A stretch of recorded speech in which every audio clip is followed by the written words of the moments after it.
Eccoci qua nuovamente insieme, bentornati, grazie per essere in nostra compagnia per questa sessione pomeridiana di questo nostro convegno Costruire il futuro.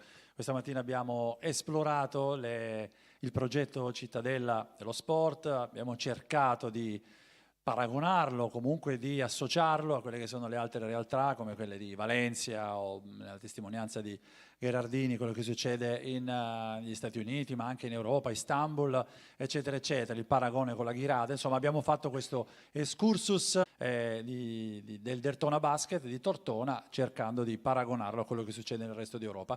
Questa nostra seconda sessione è molto, molto, molto importante anche e soprattutto per lo spessore dei testimonial che saranno qui sul palco adesso. L'abbiamo intitolata Le esperienze di Euroleague Basketball, le case histories americane, la testimonianza della Lega Basket e poi le grandi firme. Allora, il nostro primo ospite è molto, molto azzeccato per ciò che riguarda il discorso che stiamo facendo da questa mattina, perché insomma l'Eurolega ci ha ormai abituato, no, a spettacoli di altissimo livello nelle arene, le stesse arene che ha menzionato Gherardini questa mattina, lo spettacolo non solo in campo ma in tutto quello che c'è attorno a ogni partita di Eurolega, a cominciare dalla stessa Milano, e quest'anno ci sarà anche la partecipazione di Bologna. È chiaro che tutto ciò però può essere permesso solo se un impianto è idoneo a ospitare tutto ciò.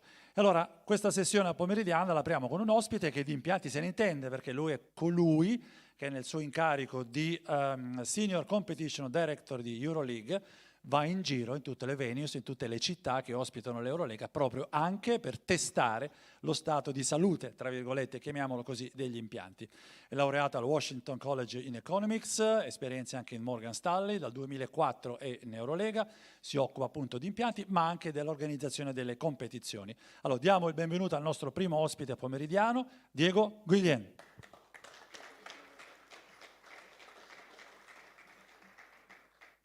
Ciao Diego, bienvenidos. Ciao.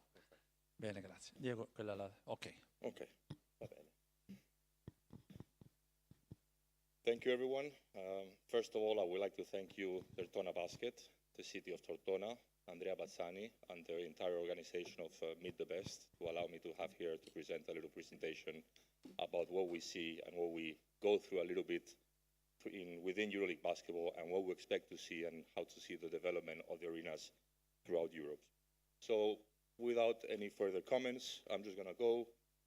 What I could talk could be very, very specific and very technical, which is something that I've tried to avoid. It's after lunch, so I want you to not fall asleep. So I'm just going to go a little bit different areas within the arenas in which we believe it's important that everybody takes care in order to have a appropriate experience for everybody throughout basketball games. So,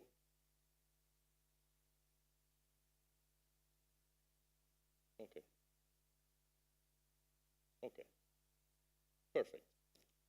So basically, one of the main objectives that we have in EuroLeague is about improving, enhancing the fan experience.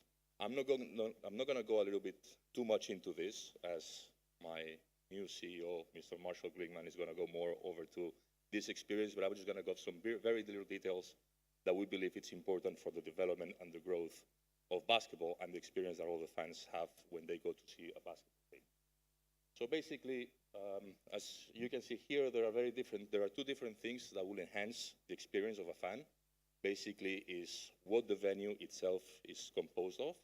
So here we have different points that we see that is important. It is important, for example, the condition of the building, how clean the building is, the concourses, what type of concessions, bars, restaurants, anything that could be included inside the arena. So this is one part of the arena, of the venue. The light, the sound, everything creates a very good, in order to allow the fans to have a very good experience, make it memorable for them, and making them wanting to come back to see another game. But there is also very important is the services that this arena provides. So the staff working in the arena, the merchandising, the security, it all needs to be in a very friendly manner. That is why it is important to take care of this personnel, to train this personnel, in order for them to treat in an adequate way to all the fans that go see the basketball game.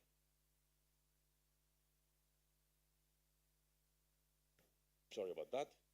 So basically, within this infrastructure structure, space standards, basically there are 5 different very important points. As you can see here, is the hospitality, the access control, the video screens, the connectivity within the arena, and the wayfinding and the circulations. Going more now, leaving the experience for the fans, it is also very important the experience of everybody that attends the arena. So not only the fans, but it's important that the teams, the players, when they go to an arena, they get impressed of how the arena is, so it makes them more interested in participating. They're happy to go there, so in order for them to have a good experience also in the future. This is an old slide that we have in the EuroLeague. This is a slide from the year 2016 when we reached our agreement with IMG Media, the joint venture along with EuroLeague.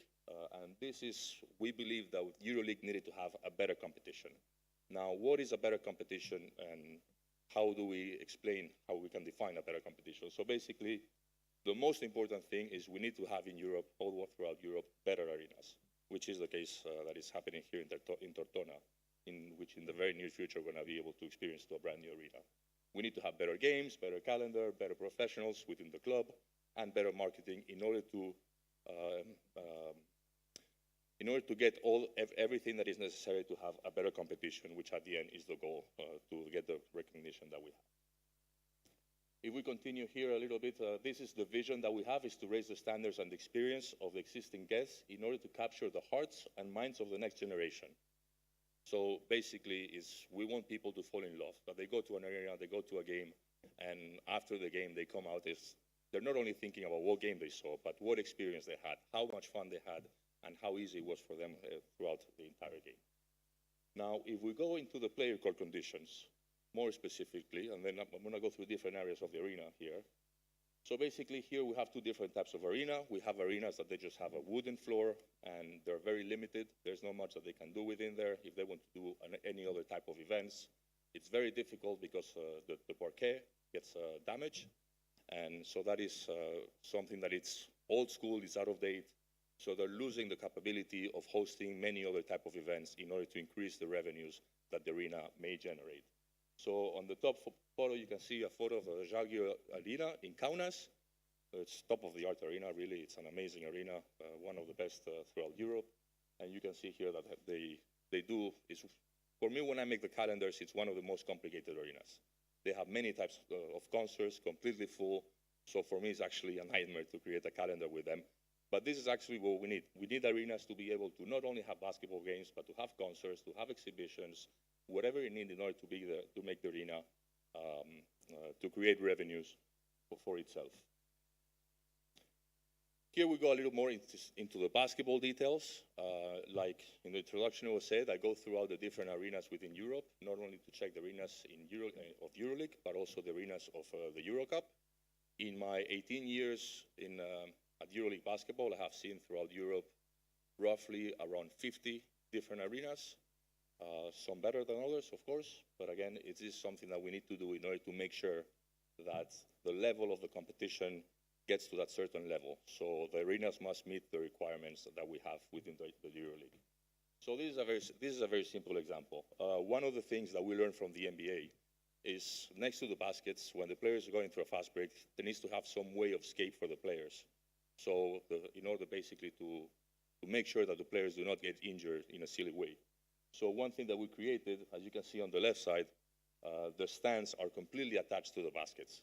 This is something that is actually very dangerous for the players, as any time they go and drive to the basket, they need to have some way in order to escape. And you can see on the right side a little bit a good example of how we want to have 80 centimeters next to the basket in order to allow the player to go through in case there is a fast break or something. We do not allow the TV cameramen to get into this area at any moment during the game. Photographers, this must be always cleared. And this is something that we make sure that the delegates that we have in our games, they need to check constantly. So whenever there is somebody there, we make sure that he takes that person off in order to provide the safety for the players throughout the game. So basically, we have the scaling as an example. So on-court stickers, it's another thing that it's very common here in Europe. In the US, it's completely forbidden. You will not see one single sticker on the playing court, neither in the NBA or in the NCAAs. It's something that is completely out of the question, and it's something that slowly we're working within the EuroLeague in order to not allow or to forbid the use of stickers inside the playing court at least. At the moment, currently, in our regulations, we only forbid the use of stickers within the free throw circle. This is the area in which the players have more, there's more traffic during the game. So that is the area that we do not allow to have any paint. Obviously, the center circle, we still have allowed some stickers there, but we're in the progress slowly to make sure that all the arenas are sticker-free, also for the players' safety. We have the boundary area, the padding of the baskets, the LED systems also around the benches in front of the scorer's table. They must be properly padded. This is very important for the safety of the players, as long as many other things. This is an example that we see here of how you can have virtual advertising in the arenas on the playing court without any stickers. So everything is virtual.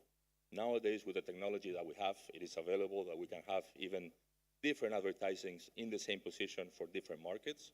So let's say I have a game of a Russian team against an Italian team. So I can have a Russian advertising for the Russian TV and an Italian advertising for the Italian TV. So in order also to maximize the revenues from a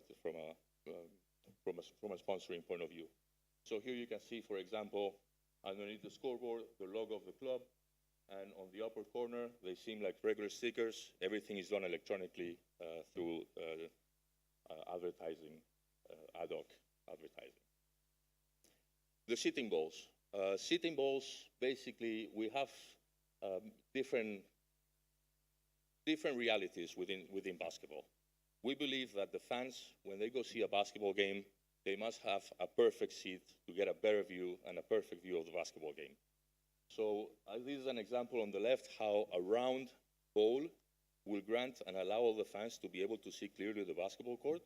And on the right side, we see an arena here in Italy that what I've seen in my years of experience, basically, is that in Italy it's very common that the corners are used as stairs or something, so you lose a lot of square meters to have seats there.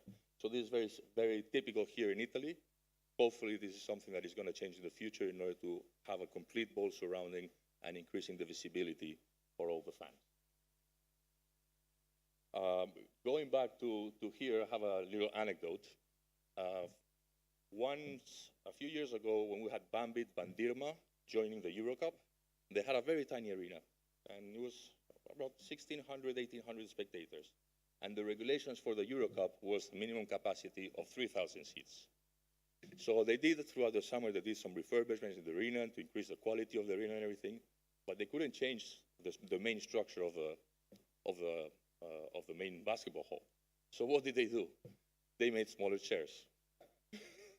So in order to increase the regulations to up to 3,000, I made the regulations, and in order to be able to be accepted to participate in our competition.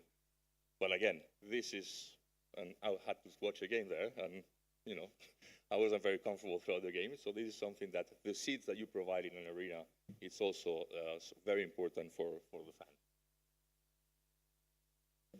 We continue here a little bit with what we have created. This comes from even when Andrea Bassani was back in the EuroLeague, is the light degradation inside the arena.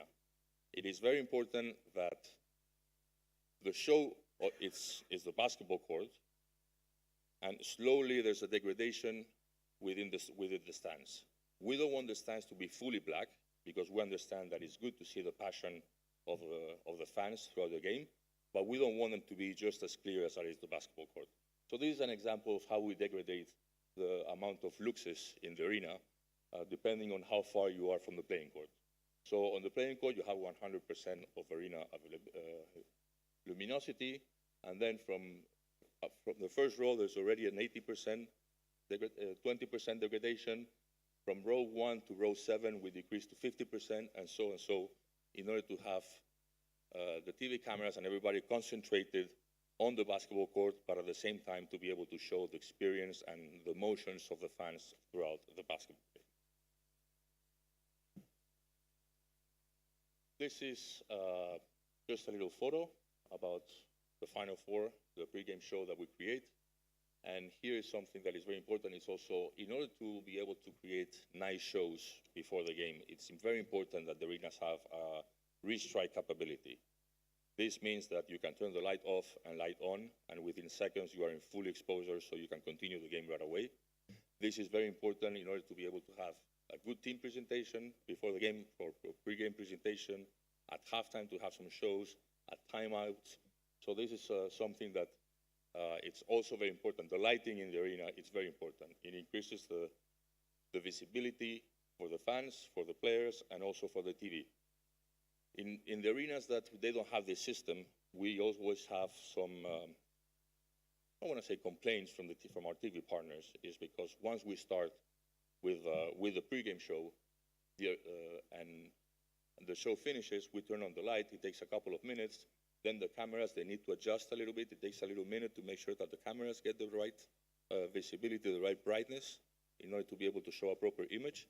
So with this system of the instant strike capability system, it's right away. Everything happens right away, so the camera goes from black to lit in an instant second, or maybe within 30 seconds maximum, and that allows you also to be able to have many more opportunities to have more shows, to make also, this again goes with the guest experience, in order to make them feel more interested, having more fun, and not only focusing on the basketball game.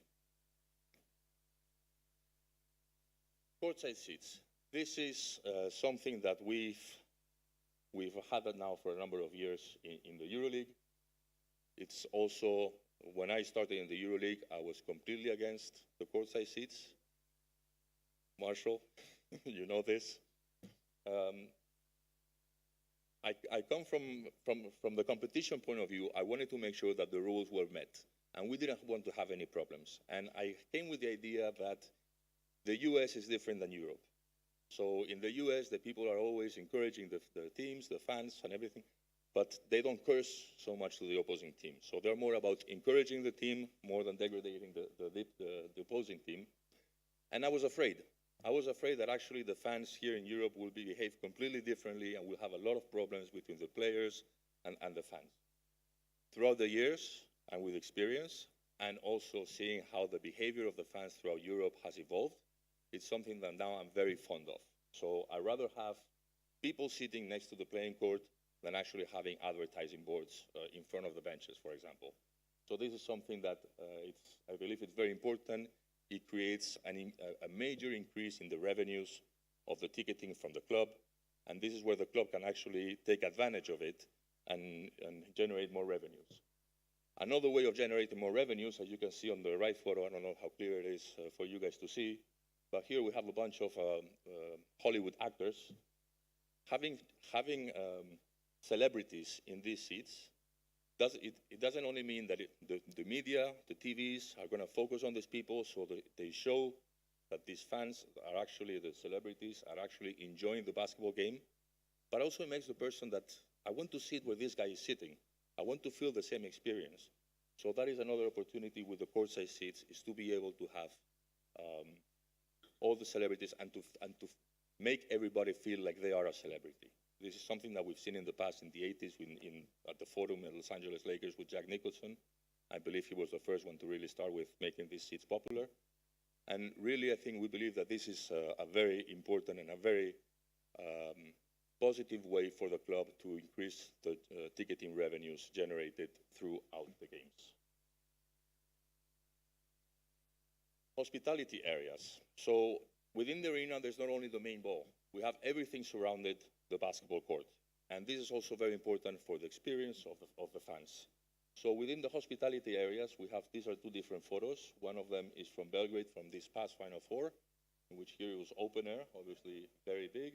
But every little club can have the little hospitality area. They can make it a very nice, decoration with music, TVs in order to see the games, in order to allow all the VIPs to be able to mingle with each other, and at the same time to have a good time aside from when the basketball game is taking place. This could be before the game, it could be a halftime, it could be after the game.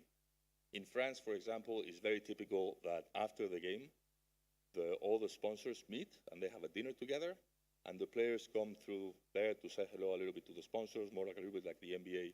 And this is also very important for the sponsors, and the VIPs to feel special, you know, a little bit to mingle with the players, to interact with the players. Locker rooms, again, nowadays, people from the media, you guys know this, there has been a major improvement on the locker rooms. We believe that the locker room is not only for the use of the players, but it's also for their well-being. So within the locker rooms, we always ask them there's certain material that must be there from a basketball point of view, a game clock, a whiteboard for the coach, a TV in order for scouting purposes, whatever. But we believe that it also must be comfortable for the player. He must be comfortable there before and after the game in order to feel comfortable all the way throughout. Here you have some examples of some of the EuroLeague basketball arenas. So we start on the top. This is the Žalgiris Kaunas Arena. On the bottom, we have Olympia Milano Arena. And on the right, we have Fenerbahce at Ulker Sports Arena. These arenas are almost like NBA locker rooms. Sorry, these locker rooms are almost like NBA style. Now, one concern that we have at EuroLeague is the major difference that we have between the home team locker room and the guest team locker room. The guest team locker room, sometimes it looks like a gymnasium. There's no amenities, nothing going on there for the visiting team. And we believe that that is wrong for the comfort of the players. But nowadays, with the locker room passes for the media, it also shows a little bit how the visiting team is treated. So we ask both locker rooms to have a similar standard of quality. Obviously, we don't expect to be as nice as the home club, but at least to be a nice arena to make them feel comfortable. So when the cameras come into the locker room to make interviews, it shows also how comfortable the players are within the arena. Backstage areas. So within the backstage areas, again, we're not talking only about locker rooms or hospitality. In order to, when we go to a Final Four, this is one of our biggest headaches. Every department wants to have a little room for themselves in order to, to conduct their meetings, to work. So it's not enough to have 2 or 4 locker rooms, a couple of rooms, a doping room, etc. We need to have a bunch of little rooms surround the basketball court in order to be able to host an event. So whenever an arena has the goal that in the future they want to host more than a regular basketball game, so a tournament, Final 8, any reason, it's very important that it has all these backstage areas. So here, this is just an example of the arena in Belgrade. So this is Stark Arena. You can see how big the whole arena is, how small the basketball court is, and everything that surrounds it. Those are little rooms that go from backup, media room, television room, organization, storage, cheerleaders, entertainment. So what you see on the right are the list of rooms that are needed for us in order to be able to go and have an event such as the Final Four. So this shows how important it is to have all the backstage areas set up in a proper way in order to be able to accommodate all the different needs that are needed throughout the event. So really, this is one of our biggest headaches. We sometimes have to refuse very nice arenas because we don't have a place to work. We don't know where to put the TV truck. And this is something that is very important when creating new arenas, that we make sure that if the goal of that arena is to have not only basketball games, but to be able to have concerts or many other areas or multiple team events, it's very important to have enough rooms to fit everybody, all the different needs from the league. Again, this is a little example about the TV compound here also at Stark Arena. We need to have a good TV compound area. We need to have loading docks, patch panels. The patch panels are also very important. A patch panel, it's something that when the TV truck comes, they just plug in a couple of cables, and they don't have to run cables throughout the entire arena, up and down and everything, which actually it's a lot of work when it could be very easily solved by just having installed a patch panel right away next to the TV compound. So again, the concourses, storage, and all other different areas. These are very, very important. I didn't want to go too much into detail. I could tell you a little bit all the little things that I checked throughout the basketball when I go throughout my inspections. Again, I just wanted to go a little bit through the different areas that we have in order to show you a little bit what is needed for us for the EuroLeague in order to have a good arena, to be able to host events, to be able for the arena to generate revenues enough, and at the end of the day to have also a good experience and to be shown in a nice way. Thank you very much. Just Diego, stay with us for a minute. Ferenc, io so che tu hai una curiosità per Diego, sono convinto, dovendo tu gestire, certo la cittadella dello sport non sarà come la Stark, non sarà come il Forum e tutto il resto, però non so, hai una curiosità per Diego dopo aver assistito, ascoltato a tutto ciò? No, non ti voglio costringere a fare una domanda, però secondo me tu una curiosità potresti avercela. Tieni Diego, tieni Ferenc. Fa anche da lì, va bene. Thank you for. When you show the arena and you talk about the circle of arena, we don't have in our project this, but we have Italian typic arena. Okay, what do you think? Well, you mean about all the backstage area, all the different rooms. When I want to show you this is basically to show you from a EuroLeague point of view what we need from the Final Four in order to organize a Final Four. Obviously, we understand that this is very difficult to have all of this. But basically, we must not forget that if the goal of the new arena here is not only to host the Daytona basket games, if we want to do something more, we just want to make sure that it's already planned, so everything is ready, in order, like I said, to generate more revenues for the club. And it's not mandatory, but it always helps. It's very important that you have the possibility of hosting different events and not only sticking with the basketball league. So this is basically what we want to say. Obviously, that list was, and the letters were very small. But if you get to see, there's so many things that it's hard to realize how important it is to have backstage areas. But again, it's not a necessity, but it's something that when somebody's making an arena, it's something to take into account just to see what the possibilities of the arena would be. Then whether they're used or not, that's a different story, but at least have the possibility of hosting this type of events.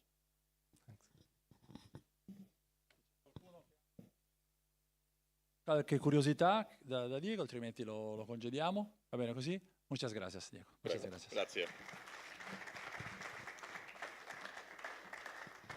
Beh, anche questo molto affascinante, anche come prima l'alcheria per ciò che riguarda il rapporto, no? I giovani, lo sport, la città, però poi vedere, poi capiamo, no? Perché quando in TV guardiamo le partite dell'Eurolega oppure andiamo a vederle a Milano, andremo a vederle a Bologna, capiamo che cosa vuol dire il contorno, quale è anche la rigidità, se vogliamo, dell'Eurolega affinché le venues, affinché le città che ospitano la competizione e le partite siano ben attrezzate e anche invitate a fare il meglio per rendere più confortevole tutto, dal pubblico allo spogliatoio, ai giornalisti, ai VIP, eccetera, eccetera. E il personaggio che abbiamo adesso, innanzitutto ci fa molto piacere averlo per un semplice motivo, perché è il gran capo dell'Eurolega e lo è da pochissimi giorni, anche se lui è nel mondo del basket e dell'Eurolega c'è da tantissimi anni, però proprio da pochi giorni è diventato il nuovo acting CEO di EuroLeague Basketball e ci fa molto piacere ospitarlo qui a Tortona, perché potrà dire la prima volta che ho parlato in Italia da acting CEO di EuroLeague è stato a Tortona, e allora la gente potrà chiedersi anche, Marco, cos'è Tortona, dove è Tortona, quindi capire, no, quello che diceva Gherardini prima, di far diventare questa città un punto stabile nel panorama del basket italiano e quindi di conseguenza europeo.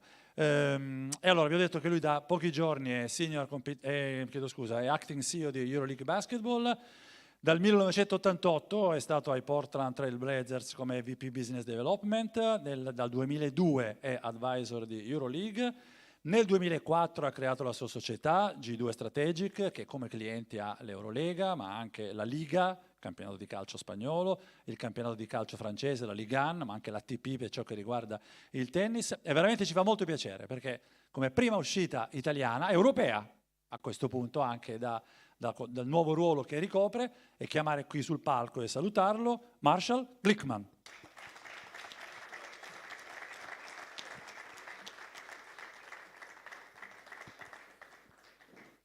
Thanks, Mr. Glickman. Thanks to be here. Thanks to be here. How's everybody doing?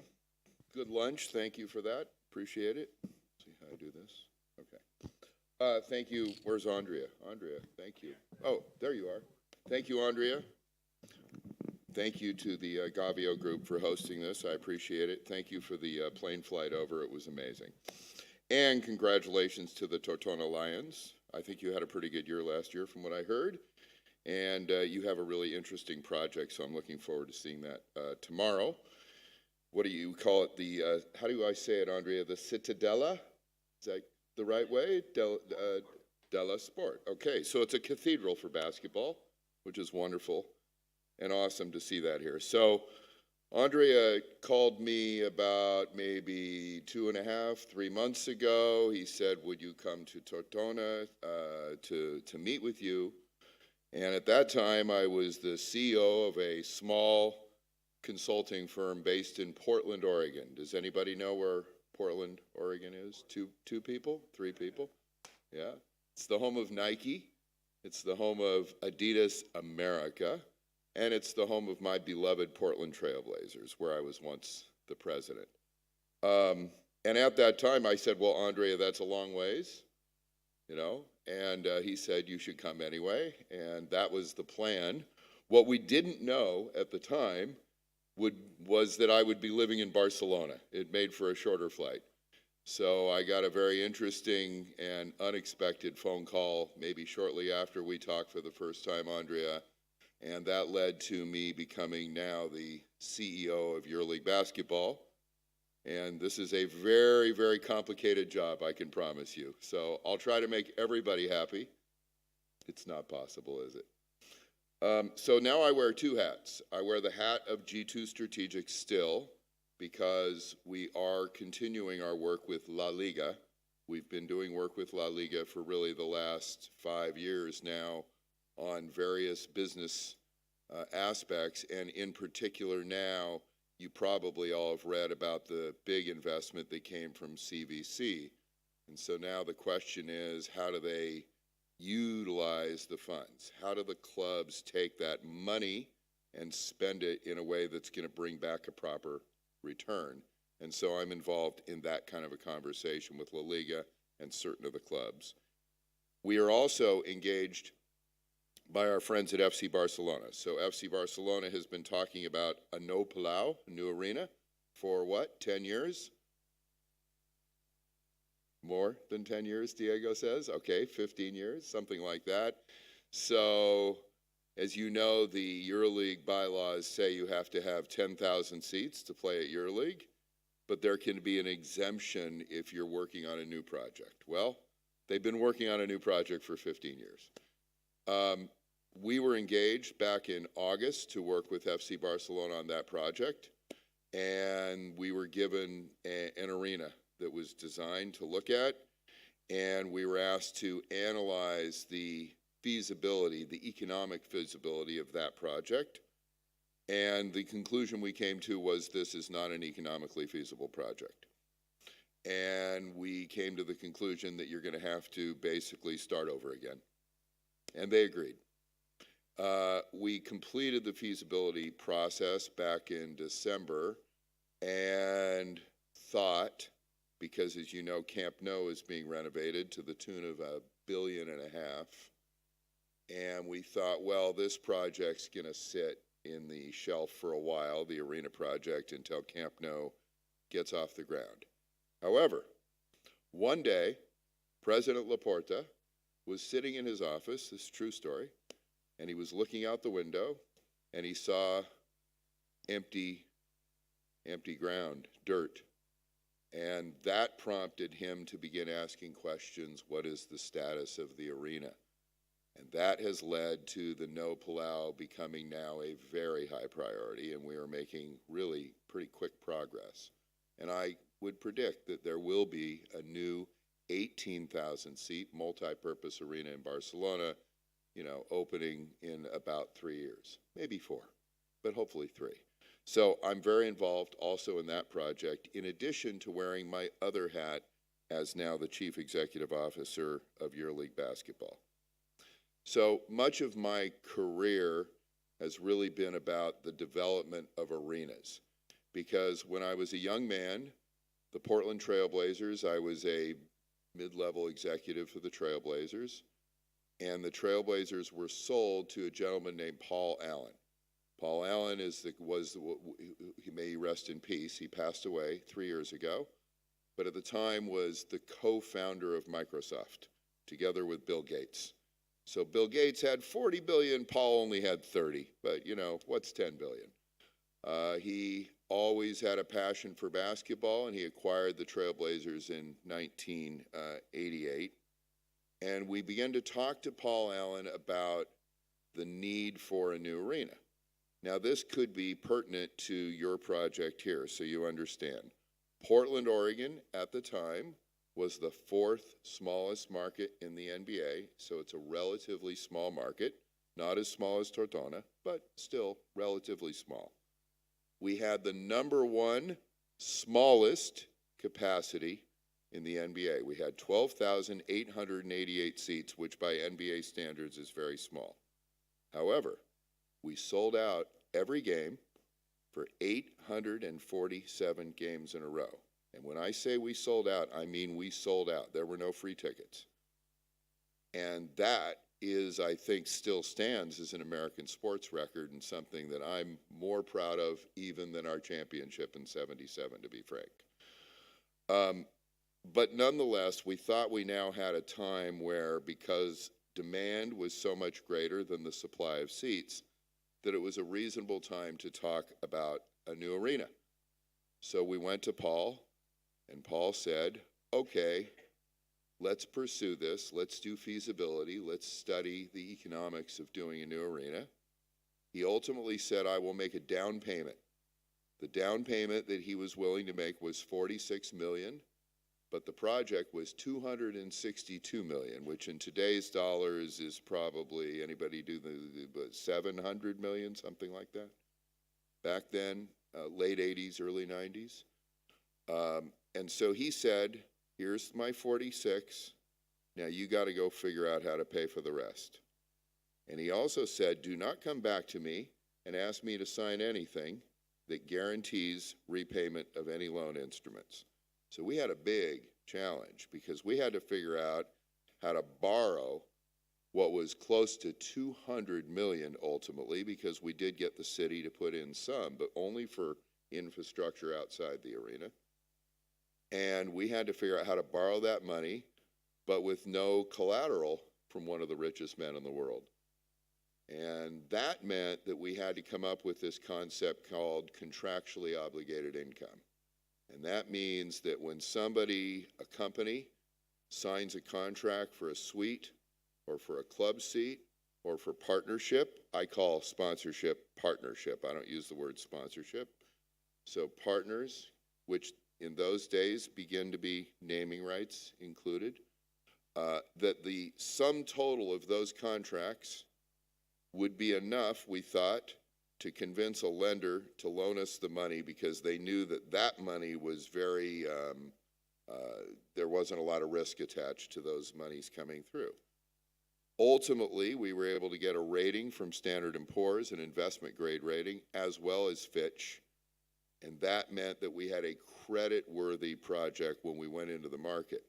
But the key to this was that we pre-sold the suites, the club seats, the courtside seats, the partnerships, the naming rights. Pre-sold means we went out and sold those deals for contracts that went anywhere from 5 to 10 years, years before the arena actually opened. We sold those deals before we broke ground, before one bulldozer was on the site. That made the lenders very secure, and that's what was necessary. So when we went out and sold, we had to sell a dream. We had to sell a story. We had renderings. We built a model suite. We literally built a suite. We made it beautiful. We made appointments only with chief executives who were the decision makers. We refused appointments from anybody who did not have the ability to make decisions. So the first appointment was with Philip Knight, the chairman and founder of Nike. He got the first appointment. He came in, he bought 2. Then we were able to tell the next prospective customer that Phil Knight just bought 2. And they said, well, I want to be like Phil Knight. So we sold the suites really very quickly, 2.5 months, 70 suites. So that was the beginning of getting into the arena development business. And I just want you to know, for context, that's been a really big part of my career. I was involved in American Airlines Arena in Miami. I've been involved in a lot of arenas in Europe that never actually got built, but we tried. We tried to do a new stadium at Roland Garros. We tried to do something in Moscow. There's a crazy story. I can only tell you that story over drinks. But, what I've learned and now, as you know, I'm involved with Barcelona. So what I've learned about arenas, the physical space matters, of course. But what matters more than the physical space is the experience that people have around that physical space. I've also learned that you do not need a Rolls Royce to create a great experience. You can actually have a Fiat and have a great experience as well. And so the fact that you're building a 5,000-seat arena in a small market does not mean that you cannot provide an incredible, fantastic experience for people. The fact that you're not going to spend hundreds of millions on fancy finishes does not mean that you cannot provide for people a great experience. I just want to share with you some of my principles that my friends at EuroLeague are beginning to hear a little bit. And these are principles that I apply to arena development and principles that I apply to business. Number one, and this will tell you something about how I think about media rights in the future too, because I was asked that question earlier today, which is, it's 2022. My son's 22. He's who I learned from. We have to give people what they want, where they want it, when they want it, and how they want it. This is the secret sauce of the NBA.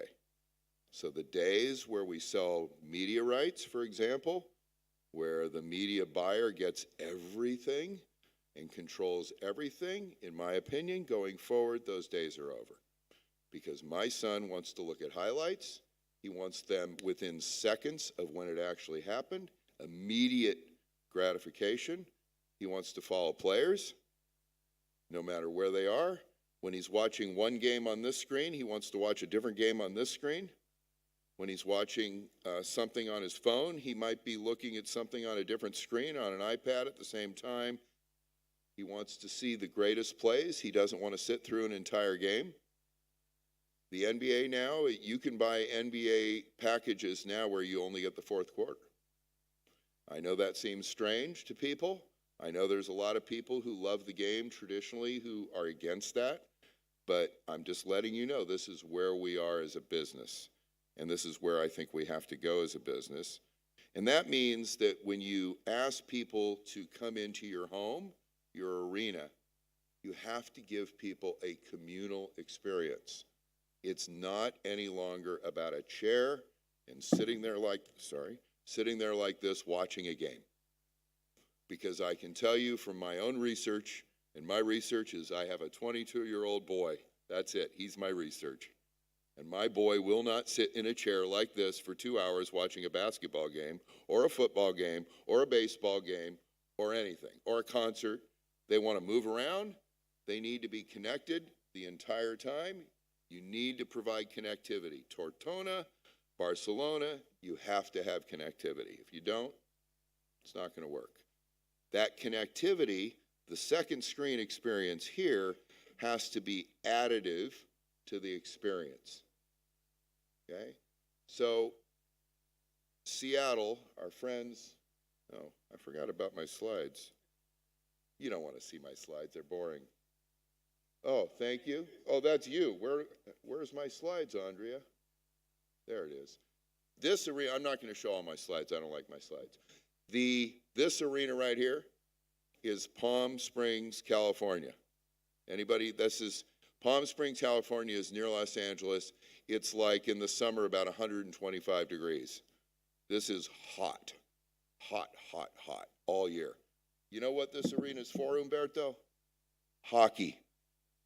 This is an ice hockey arena in a place where it's 125 degrees. Why would hockey work? Why would hockey work in Palm Springs, California? Why does hockey work in Florida? Why does hockey work in Nashville? Hockey works because of the experience around the game, the experience of going to the game, the communal experience.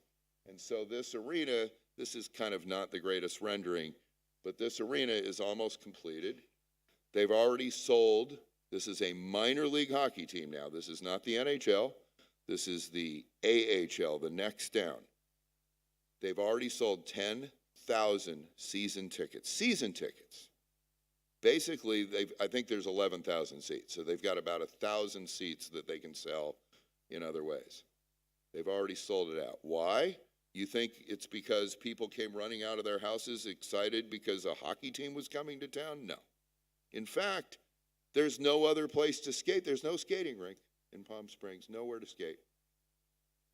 I mean, now there will be, but, you know, it's just for the hockey players. It's all about a place to socialize. It's about a place to be stimulated by a communal experience, a place to hang out with your friends, a place to take your family, a place to take a date, a place to have fun. And that's how it's seen. The second principle that I talk about is this. The answer is yes. What's the question? And I mean that. We need positivity in the sense of what we're providing as far as an experience. I've been in too many arenas over my years, I'm not picking on Europe, it's in the States too, where the answer is no. What's the question? Which is why people won't come back. So that's not interesting to me. And then there's kind of the 6 C's. I mentioned one already. Connectivity, content. The content isn't only the game. You cannot control the outcome of the game. You can control everything else. That's content. Convenience. If it's hard for people to get there and get around, forget about it. I can promise you that Gen Z will not tolerate inconvenience. Comfort. So if they have to sit on a hard chair, I've sat in football stadiums where it's just, well, you know, right, Umberto. I mean, it's just terrible. So it's just intolerable. Courtesy. The first time I walked into what is Bercy in Paris, I walked into Bercy for tennis because the French Tennis Federation was a client, and the people were so rude, and they had a scowl look on their face, and it was just like, I just walked out of there going, what? And so I went back to the French Tennis Federation. We talked about this, and they agreed with me. But they said, there's nothing we can do about it. You know, they're union. We can't get rid of them. We can't trade. I said, can we have training? No, we can't do training. Okay. I said, so there's nothing we can do to change the people. So let's change the uniform that they're in. Can we do that? They said, yes. So instead of being in this sort of straitjacket uniform that looks really bad, that didn't fit right, I'm listening to Italian fashion, right? Italian, we put them in something nice, that looked nice. Which, what did that do? It made them feel better. That's what fashion does, right? It makes you feel better about yourself. It gives you confidence. And then we made buttons. We made buttons, and we put a button on them in French, and the button said, may I help you? Question mark. So if they weren't going to use their mouths to say that, we put something on there that said that for them. And it was interesting to watch, seriously. Over the course of the tournament, which was like 7 days, you can't believe how the attitudes began to change, and people got friendlier and nicer, and there were more smiles. It was really quite extraordinary. And then finally, customers. And who are the customers? The customers are our partners. They are also our players, to your point, Diego. They are our coaches. They are the media. They are suppliers and vendors who are bringing products and supplies and services in and out. They are employees, because if you treat your employees badly, they will treat your other customers badly. Critically important. And then finally, of course, fans. So just a couple examples that aren't on my slides.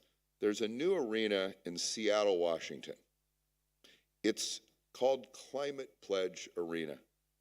The naming rights were purchased by Amazon for 25 million USD per year, which they will pay for each of the next, I believe, 15 years with a 3 or 4% annual increase on that 25, which is a lot of money. 3% of 25 million is a lot of money. You know, it compounds over time. So 25, I think, ends at like 35. They did not put the name Amazon on the building. The building is called Climate Pledge Arena because Amazon wanted to showcase and amplify and accentuate that they signed the Global Climate Pledge. Very important that they wanted to communicate that. But not only through the name. When you walk into the building, they communicate it in numerous ways as it pertains to the experience that you have, including a massive living wall. It's really plant material. It's amazing how they tell the story of the environmental challenges that we're facing in this world that we live in and what Amazon's doing to try to contribute to reversing the environmental degradation that we're going through. There's storytelling devices throughout the arena.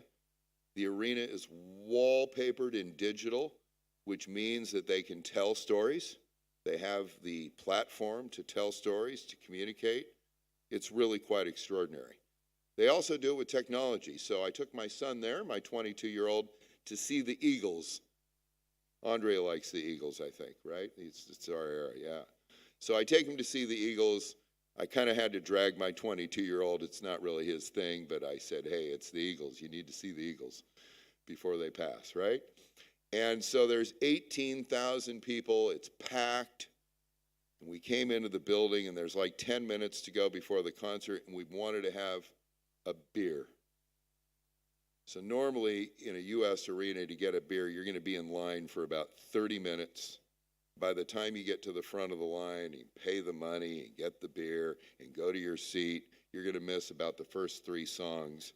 And we did not want to miss Hotel California, which is a beautiful guitar solo. And so instead, we went into a store, not a concession stand, a store.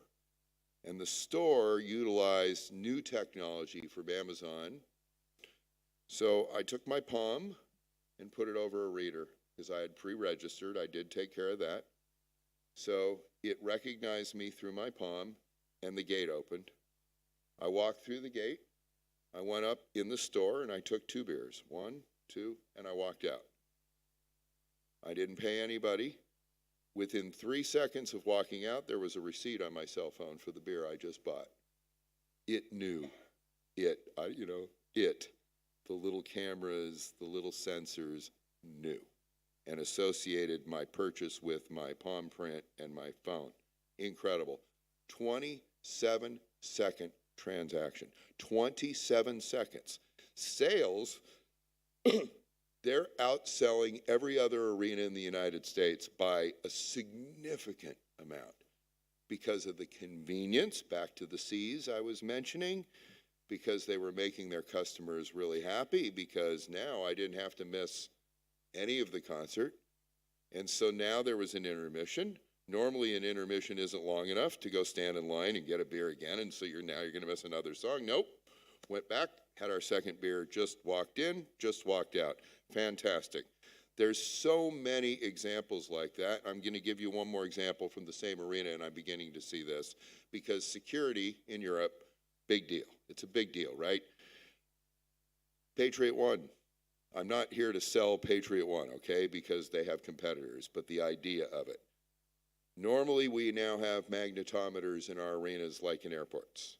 Magnetometers mean you have to empty your pockets, all the thing, and of course I have a fake knee. So with a fake knee, as we experienced this morning, every time I go off, and so I slow the thing down because I have to have the wand or the pat down or the whatever. No. Patriot One is a radar-based technology that can see if you're carrying weapons or flares. Remind me of an arena in a place called Athens, Greece, yes? So, right, if somebody's bringing in something that they ought not to be bringing in, Patriot One detects that immediately. It comes up on an iPad, so the security officers who are not uniformed, they don't look like, you know, rough security officers. They're kind of standing in the background, can see that that patron has come through with something they shouldn't be having. So that way they can approach that patron calmly without creating a big brouhaha and a big incident, right? Calmly go have a conversation with that person and take whatever action is appropriate. We're beginning to take advantage of technology. My point to you here is these technologies start off always being really expensive. And as these technologies are adapted, they're getting less and less and less and less expensive. We moved to Barcelona, literally into a house yesterday. I walked in, the TV was too small. I'm an American, I need a big TV, all right? 4 years ago, 5 years ago, to buy a big TV was what? It could be 3,000, 4,000 euros. I don't want to spend that. So no, now that same TV with more technology is like 400, 500 euros. So, you know, these technologies are being adapted, and you have the opportunity, in my view, to take advantage of some of those here. Am I okay on time, or, okay? So just to give you a very quick look at some of the other, you know, I don't want to bore you with slides. There's a new football stadium in Los Angeles, California. It's not really new. It opened like 4 years ago now, when they added a second team in Major League Soccer in Los Angeles. This is called Bank of Cal Stadium, named after a bank. This team came from nowhere. No history, no leagues. It was created out of dust. And there was a pre-existing team, the Galaxy, that had been in the market for quite a long time. That's the team that had Beckham for a couple of years, right? So they were by far the more established team that had a brand and all this. So they had to create their own thing. So what you're looking at there is a club area at the top, which isn't that high up because there's only 21,000 seats. So the first smart decision they made was only 21,000 seats. They weren't stupid and went for 30 because one game a year they were going to sell 30. That's another issue here in Europe a lot, because these presidents tend to want to have big places.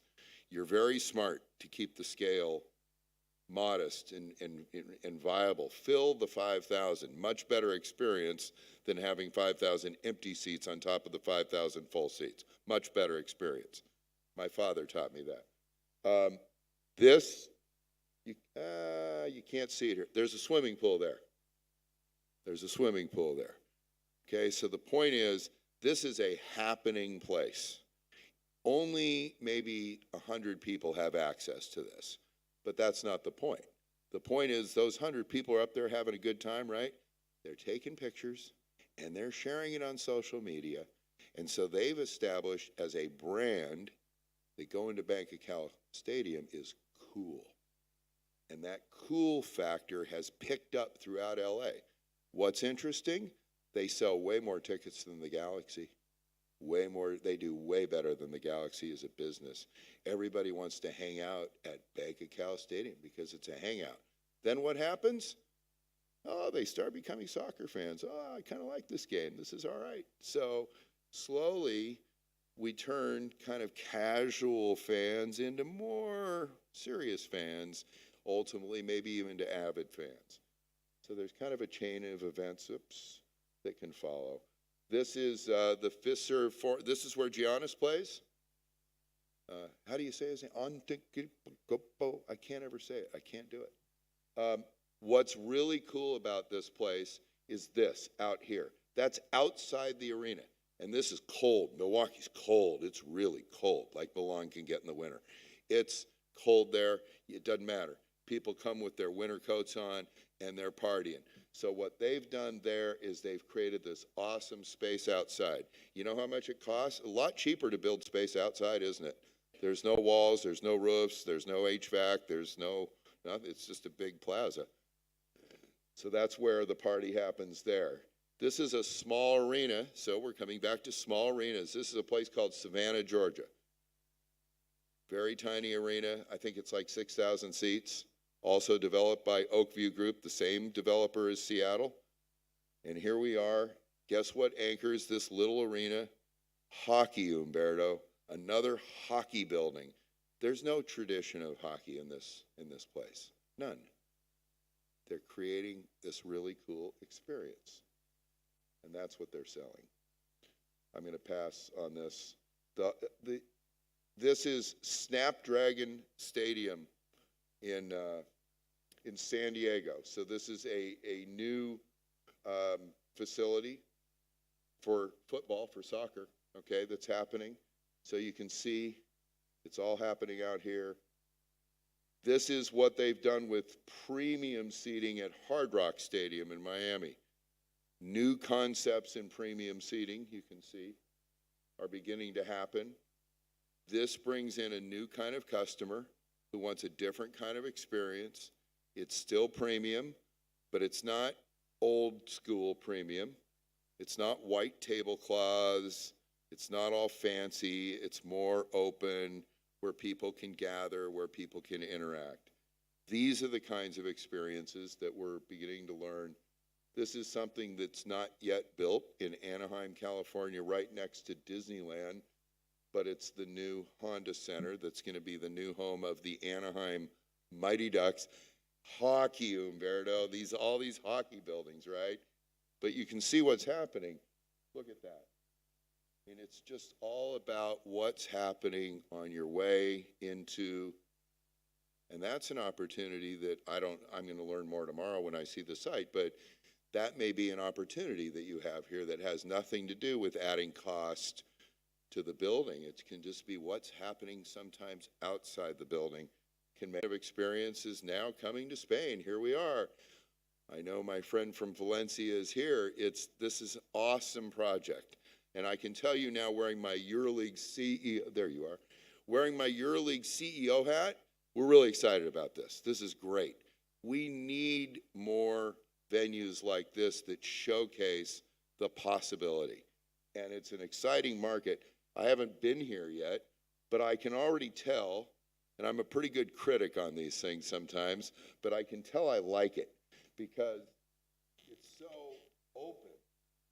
open on the outside, and it creates this connectivity to the outside instead of building something that's a wall that segregates you from the outside. So I can already tell I like it, and I haven't even been there yet. So good, it's great. Jacksonville, Florida, big project. It's NFL, the big NFL. But what are they doing? They're building a city. It's not a stadium, it's a city. The stadium is anchoring the city, but it's a city. But we come back to Europe. Small, relatively small market. Basketball club in Strasbourg. Again, fantastic. This is not an expensive project. This is a relatively inexpensive project. Yet, it's fantastic. It's the kind of thing that we're looking to see more of. So there's opportunities, and I guess I would just close with this. Experience, if you focus more on experience than traditional infrastructure, experience also creates opportunity to monetize. So it's not just about spending money to make it nicer. It's also about spending money in a smart way to make the experience better for all the different kinds of customers, the full range of customers. But all those experiences can be monetized, all of them. This is why, in the States, where we're building these things all over the place, right? It's the secret sauce, right, that makes it work, because it makes it economically viable. So the argument, I'm getting questions now from people, I'm 1 week into this gig, right? And I'm getting questions about bringing down costs all the time, and that's fine. We need to control costs. But I also want to talk about raising revenues, you know? There's opportunities to raise revenues that maybe you're not even seeing. Maybe I haven't even seen yet, that we need to discover new ways. And we're seeing a lot of this revenue coming not from traditional categories. Not from banks, not from airlines, not from betting companies, not from beer, not from Coca-Cola, not from Taco Bell, not from Domino's. Those are, those categories are always out there. But we're starting to see a lot of B2B. We're starting to see a lot of companies that you may never have heard of doing business and branding spaces, particularly premium spaces. So in Seattle, going back to that example, the suites are called the PitchBook suites. Anybody here know what PitchBook is? See, not one person. See, it's not some it's not McDonald's, I can tell you that. PitchBook is it's a business data and analytics platform. So if you worked in the financial industry, you'd know what PitchBook is, if you were in finance. So they're really using that to talk to a very, very small niche customer. But they know that their customer, their prospective customer, is going to be there. And they're also using it because they can take photographs, video, and other things in that experience, right? They can capture it really easily, and then they can amplify it by getting it out there through certain social channels. In their case, they're using business social channels like LinkedIn to show people what the experience is like. So when they're associating their brand with that experience, they only need to gain a very small number of incrementally greater customers to justify the investment. It doesn't matter to them if they're influencing a mass number of people. It only matters to them who they're influencing. And that, in my opinion, is a big opportunity for those of us in the basketball business in Europe. There's a lot of white space out there. Football does what football does. Football's mass appeal. We're not that. But we have the opportunity to talk to new markets. Gen Z loves basketball. Our players are so accessible. I met with the players, with Diego just the other day. Players are awesome. The players want to go out and talk to people and interact with people. Football players don't do that. That's not the culture, right? We have opportunity. We should take advantage of our venue spaces and do that. So that's it. That's what I wanted to say. Thank you for listening. I appreciate it. Thank you, Mr. Glickman. A very interesting speech. Thank you very much. I will call you later for the question answer at the end of the meeting, okay? On the stage. Thank you very much. Alla fine, attenzione, no, dobbiamo eleggere un nuovo acting CEO. Non è bello da subito. Alla fine dell'incontro il signor Glickman tornerà qui sul palco con noi, insieme a Marco, insieme a Daniele Dall'Era, nostro collega, per delle domande finali. Però, insomma, ho visto prima Ferenc che chiamava Barreca, dobbiamo fare un campo di hockey.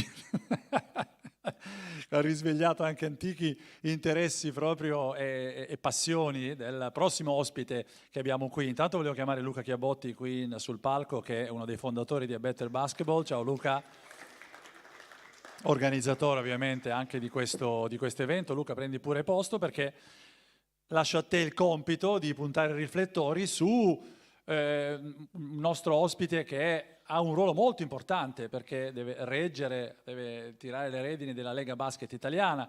Abbiamo sentito da Gherardini prima, no Luca, quanta ancora distanza c'è. In effetti, certo, non è facile, poi il mondo NBA, il mondo americano, le arene dell'Eurolega sono un'altra cosa, però qualcosa anche nella Lega Basket italiana si sta muovendo, con la Cittadella, con altre città che hanno in progetto di costruire nuovi palazzi. Allora volevo chiamare qui con molto piacere il presidente della Lega Basket, Umberto Gandini.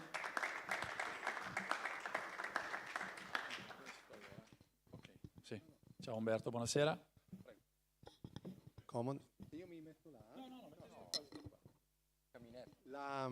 Di solito quando sentiamo queste cose meravigliose che arrivano dall'estero, diciamo sempre appunto, vabbè, l'NBA è una cosa, noi siamo un'altra. In realtà è verissimo, è stravero, però se bisogna dare adito a Umberto Gandini di qualcosa, che lui queste cose le sta implementando, le ha sempre propugnate, le ha sempre pensate, e quindi già qui partiamo bene, perché non stiamo parlando di cose venute dallo spazio, ma di situazioni che si possono anche in scala, magari piano piano, cercare di implementare anche da noi, come facendo Tortona. Quindi abbiamo un sacco di stimoli da quello che è successo, però prima di tutto Umberto Gandini,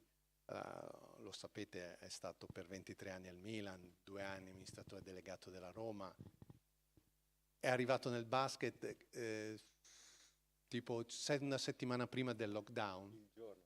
Il giorno del lockdown è stato il momento in cui sei stato proprio eletto. Ha dovuto affrontare i 2 anni più difficili probabilmente della storia post bellica del nostro paese. È stato rieletto a grandissima maggioranza dopo 2 anni e credo che gran parte di questa stima sia dovuta anche dalle cose che non si vedono, da quello che ha cercato di fare in Lega, e ci saranno delle novità, delle licenze, il settore digitale della Lega che sta esplodendo. Ma prima di questo, siccome sta per cominciare un campionato con tante novità, nuovi contratti televisivi, grandi squadre che devono confermare una stagione meravigliosa come Tortona, e la stanno confermando però costruendo. Abbiamo per la prima volta dal 2014 finalmente 2 squadre in Eurolega, quindi è un bel inizio. Allora vorrei sapere, il Presidente della Lega, alla vigilia di questa stagione, che cosa spera, che cosa pensa, che cosa vede, se sarà soddisfatto nel caso succeda che cosa alla fine dell'anno. Buongiorno, buon pomeriggio, grazie assolutamente per l'opportunità, grazie a Tortona Basket e per tutto quello che insomma stiamo vivendo oggi. È stata una esperienza molto molto completa, e soprattutto l'analisi di Marshall, che ringrazio per avermi chiamato in causa tante volte su un amore giovanile, vabbè, ma Che è stato un po' l'inizio della mia carriera, perché tutto poi nasce da lì, è una cosa molto curiosa, ma è stato estremamente interessante sentire nella pratica, nel vedere quello. Ti ringrazio di averlo citato, c'è tante cose di cui noi stiamo cercando di parlare, di discutere, di portare avanti, perché tutto quello che è stato detto, soprattutto l'esperienza di Valencia, ma anche quello che ha detto Marshall, sono state tutte cose che devono essere poi declinate al nostro livello. Come hai detto bene, noi non è che abbiamo il mercato statunitense, l'NBA, quel tipo di riferimento, abbiamo un mercato totalmente diverso, abbiamo una popolazione diversa, abbiamo generazioni diverse, ma le tematiche sono assolutamente le stesse. Ora, che cosa vorrei tanto? Vorrei tanto avere la palla di cristallo e la bacchetta magica, che sono 2 cose che purtroppo non avrò, per poterti dire che cosa succederà da qui in avanti o quello che vorrei. Vorrei tanto conoscere il futuro e avere la bacchetta magica per farlo succedere immediatamente.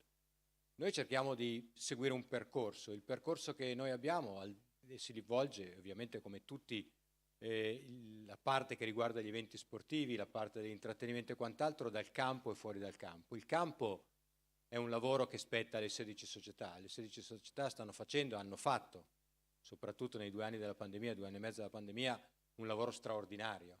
Perché se è vero come è vero che la Lega Italiana, e lo ha detto anche Maurizio Gherardini prima, ha acquistato in questi 2 anni, che sono 2 anni, come hai detto tu, drammatici, posizioni, interesse, lo si deve agli investimenti fatti dalle società. E quindi l'esempio di Tortona, che sta facendo anche un investimento al di fuori del campo, ma quello che hanno portato con il campionato scorso e la crescita e la competizione che hanno portato all'interno della Lega è stato uno dei fattori importanti della scorsa stagione. Il fatto di avere una seconda squadra in Eurolega, coronando un percorso sul campo, perché la Virtus si è qualificata sul campo vincendo l'Eurocup, è un altro segnale di attenzione di quanto questa società ha fatto e di quanto la competitività all'interno del campionato li ha portati ad essere più stimolati per poter arrivare all'obiettivo finale che loro avevano, che era quello di riqualificarsi per l'Eurolega e possibilmente rivincere il campionato, cosa che li ha portati fino in finale. Noi affrontiamo una stagione che ci auguriamo, lo abbiamo già fatto e abbiamo già sbagliato, quindi lo dico con un po' di apprensione, che ci auguriamo normale. Cioè io sarei tanto felice di non dovermi più occupare di tamponi, non dovermi più occupare di percentuali, di aperture di palazzi. Noi partiamo aperti, speriamo che quello che abbiamo vissuto sia ormai alle spalle e quindi l'obiettivo primario è riportare la gente nei palazzi. Quello che la pallacanestro ha, quello che è stato detto oggi, Marshall in particolare, la voglia di aggregazione. La pallacanestro italiana, abbiamo fatto delle ricerche, abbiamo fatto degli studi di mercato durante gli anni della pandemia e i valori che stanno alla base del basket, tra i valori che ci sono c'è quello di stare insieme, di vivere insieme un'esperienza, di poter essere un centro di aggregazione, e questo devono essere i nostri palazzetti. Quindi riportare la gente all'interno dei palazzi significa riportare attenzione sul movimento, che comunque è un movimento che cresce, è un movimento trainato come sempre dalla squadra nazionale, che ha ben figurato agli europei, anche se tutti avremmo voluto a quel punto che figurasse ancora meglio. Incanalarci quindi dietro questo momento di attenzione sul basket per tornare ad essere rilevanti, perché quello che la pallacanestro italiana ha avuto nel passato e che ha perso nel corso degli anni è quello di essere, sì, siamo sempre il secondo sport dal vivo in Italia, siamo il secondo sport di squadra anni luce dietro il calcio in termini di numeri, ma dobbiamo tornare ad essere rilevanti, dobbiamo tornare ad essere una lega di riferimento e non una lega di passaggio, e questo è un lavoro principalmente delle società, ma anche del sistema pallacanestro sulla quale la Lega insieme alle società deve lavorare.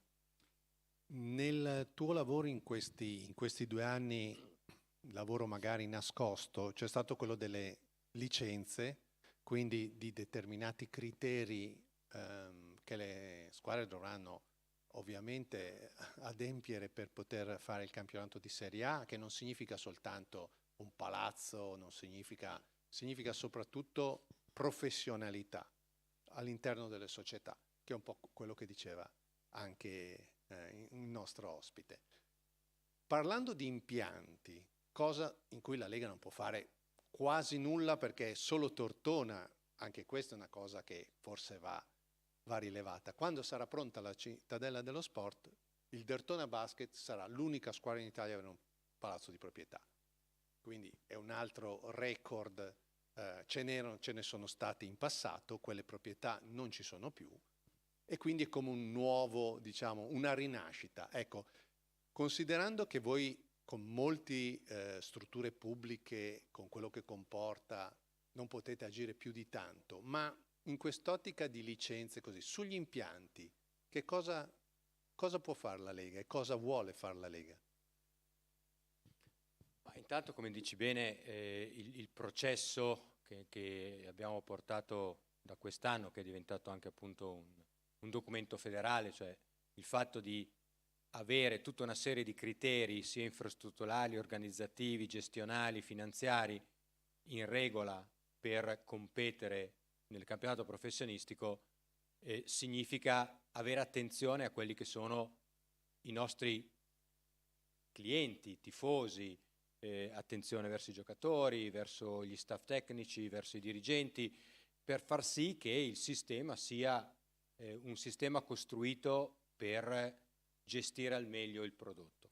E il prodotto è la pallacanestro. Poi sotto quello c'è lo sviluppo dei giocatori, quindi criteri per il settore giovanile, la necessità di avere determinate figure, gli aggiornamenti professionali, il fatto che determinate posizioni debbano essere coperte dai professionisti e non da persone che, animate da buonissima volontà, però che non hanno magari fondamentali per svolgere certi ruoli.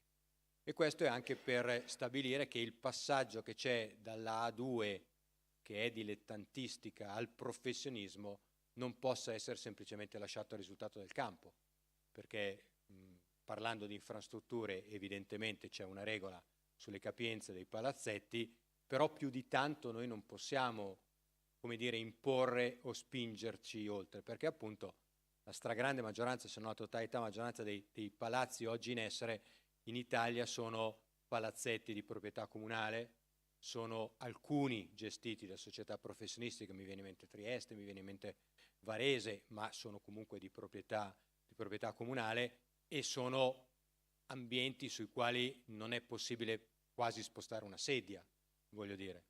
Le regole di cui ha parlato Diego prima sono regole che la Eurolega, essendo un'associazione privatistica e lavorando da organizzatore della competizione, quasi scegliendo quelli che ci partecipano, ha ovviamente la possibilità di stabilire criteri, regole e quant'altro. Noi quest'anno prenderemo ad esempio quanto Eurolega fa per i courtside seats e anche noi quest'anno in Italia avremo una regola per chi siede nei posti intorno al campo, perché giustamente dobbiamo dare a tutti i protagonisti, che non sono soltanto i giocatori e i dirigenti, ma sono anche gli arbitri, la possibilità di svolgere al meglio il loro lavoro e di non essere oggetto di scherno, di insulti, di minacce fisiche o quant'altro. Quindi chi ha la fortuna e il privilegio di sedere in certi posti dovrà rispettare determinate regole. E qui parte un po' la parte difficile, cioè noi Lega non siamo proprietari di nulla se non dell'organizzazione del campionato. Sono le 16 società che sono proprietarie della loro partita in casa, della gestione della sicurezza, dell'organizzazione e quant'altro. Ora, che cosa abbiamo in Italia? Tortona è un esempio assolutamente virtuoso. Cantù sta lavorando da tempo, sembra che anche il progetto del nuovo Palasport di Cantù veda la luce nel corso del 2023. Brindisi, grazie ai Giochi del Mediterraneo, avrà la possibilità di lavorare su un palazzetto. C'è una nuova arena che nascerà per le Olimpiadi del 2026 a Milano, a Santa Giulia, 17.000 posti, gestito da un gruppo tedesco che nascerà per l'hockey su ghiaccio, Marshall ancora. L'hockey olimpico sarà nella nuova arena di Santa Giulia a Milano, ma dopo l'arena rimarrà e diventerà un polo di attrazione che farà concorrenza al Forum. Noi oggi in campionato italiano abbiamo il palazzo più capiente ed è il Mediolanum Forum di Milano dove gioca l'Olimpia, che è un palazzo che ha quasi 30 anni e che nel corso di questi 30 anni non è quasi mai stato, come dire, sfidato da un'altra proposta concorrenziale che li portasse a migliorare l'experience. Ecco, quello che noi stiamo cercando di fare è cambiare un po' il linguaggio della Lega, cercare di riportare la gente all'interno dei palazzi, aiutare le società a entrare nell'ottica di offrire un qualcosa di più, oltre allo spettacolo che fa la pallacanestro in campo, far diventare un'esperienza memorabile perché la gente torni. Nello stesso tempo dobbiamo ampliare i confini di chi oggi segue la pallacanestro, andare a catturare quelli di cui Marshall diceva vogliono vedere gli highlight subito. Una cosa curiosa, io sono 2 anni che ho chiesto ai titolari dei diritti del campionato italiano se fosse possibile vendere il quarto quarto, perché l'idea era quella di andare a intercettare coloro che sui social vedono magari immagini di una partita e dire vuoi vedere come sta finendo? Virtus Milano sono a pari punti a 5 minuti dalla fine, clicca qui e compralo, acquisto impulsivo, €1. Però le tecnologie di chi aveva i diritti prima e purtroppo anche di chi ha i diritti per i prossimi 3 anni non lo permettono ancora, ma sicuramente quella è una strada. Bisogna andare incontro ai gusti del pubblico e noi dobbiamo farlo sotto tutti i livelli. Piccola statistica, ho fatto i conti, la media di anzianità degli impianti delle squadre di Serie A è attorno ai 30 anni. Molti sono stati rinnovati dove per rinnovamento magari vuol dire hanno cambiato le luci, alcune, Brescia è stata completamente rifatta ovviamente, ci sono degli esempi, ma avere un impianto di 30 anni vuol dire avere un impianto spesso senza una palestra d'allenamento, senza una serie di cose per il pubblico, quindi già questo è un problema per una lega, oltre che ovviamente per le società. Ma un altro problema, l'hai già più o meno accennato, è che mentre Euroleague come l'NBA sono private, possono fare una selezione e hanno uno standard medio di, non dico uguale perché c'è sempre ovviamente il Real Madrid, l'Armani, ma c'è anche appunto la Svel o altre squadre o il Monaco, questa cosa viene così diventa moltiplicata per 10 in una lega nazionale, non credo solo nel campionato italiano. Come si può fare per cercare di essere adeguati a tutte le diverse esperienze che un campionato nazionale offre? Beh, evidentemente il potere di attrazione ce l'hanno le grandi e quindi il fatto di trovarsi a giocare sullo stesso terreno, nello stesso campionato di due corazzate come sono oggi Armani Milano e Segafredo Bologna, è uno stimolo per tantissime realtà e ancora una volta Derthona ne è un esempio. Sono arrivati in Serie A l'anno scorso ma non per giocare per la salvezza ma per essere competitivi e ovviamente bisogna ammettere che la disponibilità di budget aiuta, ma poi c'è anche la creatività. C'è la creatività di squadre che hanno un budget 10 volte inferiore a quello delle grandi che vincono la partita in campionato per una serie di circostanze, ma che evidentemente non hanno a che fare soltanto con la fortuna, ma hanno ovviamente anche a che fare con la bravura, la creatività, il momento e tanti altri fattori. Io gestisco la Lega e gestisco un campionato di 16 società e queste 16 società sono tutte uguali per quanto riguarda il campionato, ma tutte e 16 hanno esigenze diverse e hanno necessità diverse. È come gestire un'assemblea di condominio, non so come dirti, chi ha più millesimi e meno millesimi, però alla fine la realtà è che da noi votano tutti insieme, una società, un voto. E l'interesse della stragrande maggioranza delle squadre di Serie A è il campionato domestico, che è quello che gli dà il sostentamento con la partita ogni settimana, una in casa, una in trasferta, e tutto questo ritmo che gli permette poi di arrivare a fine anno cercando di centrare i risultati che si sono preposti all'inizio, che sono magari una salvezza tranquilla, una conferma della categoria, una qualificazione alle finali di Coppa Italia, piuttosto che arrivare ai playoff, piuttosto che arrivare ai quarti, o magari arrivare a giocarsi lo scudetto. Questo chiaramente dipende dalla lista della potenzialità e dei desideri delle singole squadre. Dall'altra parte, come dicevo prima, le due squadre di Eurolega comportano che si raddoppiano da un certo punto di vista le problematiche di gestione, perché è evidente che una squadra che gioca in Eurolega gioca il doppio di partite di una che gioca solo il campionato e che ha necessità di viaggi, ha necessità di adattare il calendario nazionale al calendario internazionale, così come quelli che giocano all'Eurocup, così come quelli che giocano alla BCL o la FIBA Cup. Quindi l'obiettivo è quello di cercare di avere il più possibile una piattaforma comune dove ci sia la consapevolezza da parte di tutti e 16 che il bene comune è il campionato italiano e che quindi per il campionato italiano e per il bene del campionato italiano, che comunque ti serve per tutte le altre competizioni in cui lavori, bisogna fare dei sacrifici.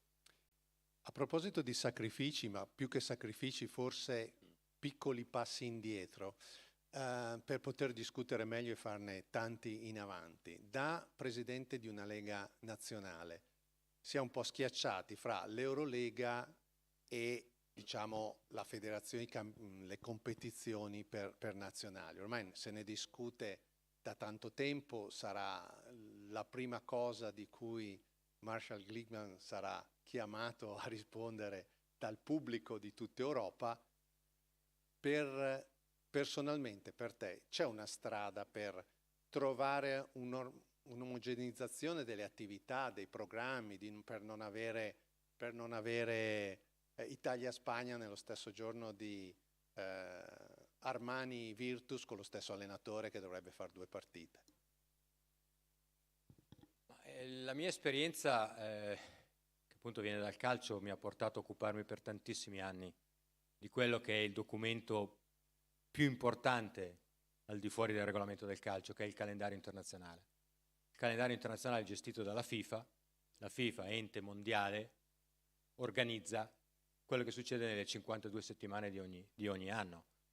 Le 52 settimane ne togli 4 per le vacanze, ne togli 4 per la preparazione, sono già 8 settimane in meno, arriviamo a 44 settimane, in queste 44 settimane ci devi mettere dentro le competizioni per squadre nazionali, le qualificazioni, ci devi mettere dentro le coppe europee, ci metti dentro le coppe nazionali, i campionati domestici e quasi tutti giocano su 38 date, qualcosa del genere.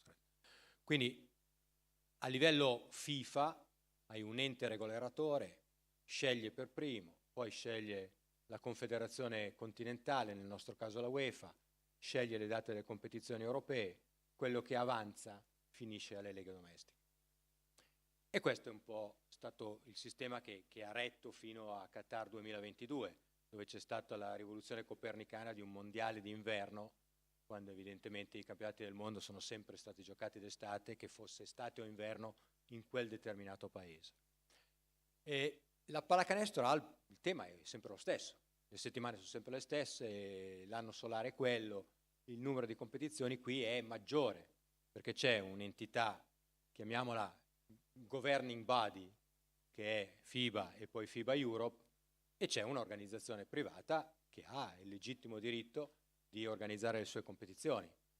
La comunicabilità fra le due istituzioni forse non è stata al massimo negli ultimi anni, o non lo so. Da quando ci sono io c'è stata la pandemia, quindi non è che abbia molto da dire sull'esperienza, però non si può fare altro che dialogare. Dialogare insieme e lavorare. Io come presidente di una lega domestica ho la necessità di salvaguardare i weekend, che sono quello che a me serve per fare la competizione. Nello stesso tempo ho forse il 50% o il 40% delle mie squadre che giocano in Europa. Alcune giocano 4 partite, altre ne giocano 30. Ci sono squadre nella mia lega che giocano 80 partite all'anno, 2, 1, quest'anno 2, l'anno scorso 1, chi poco meno, e ci sono squadre che, come dicevo, giocano una volta alla settimana. Uno dei temi che sicuramente sarà sul tavolo al più presto, e penso che Marshall lo sappia così come lo sa FIBA, è che devono parlarsi. E che devono parlarsi trovando intanto una linea guida, ma poi tenere presenti le esigenze di tutte le varie parti correlate, perché lavorare in isolamento non è sicuramente la ricetta. Tu hai una grande esperienza nel calcio, noi diciamo sempre sono due cose differenti,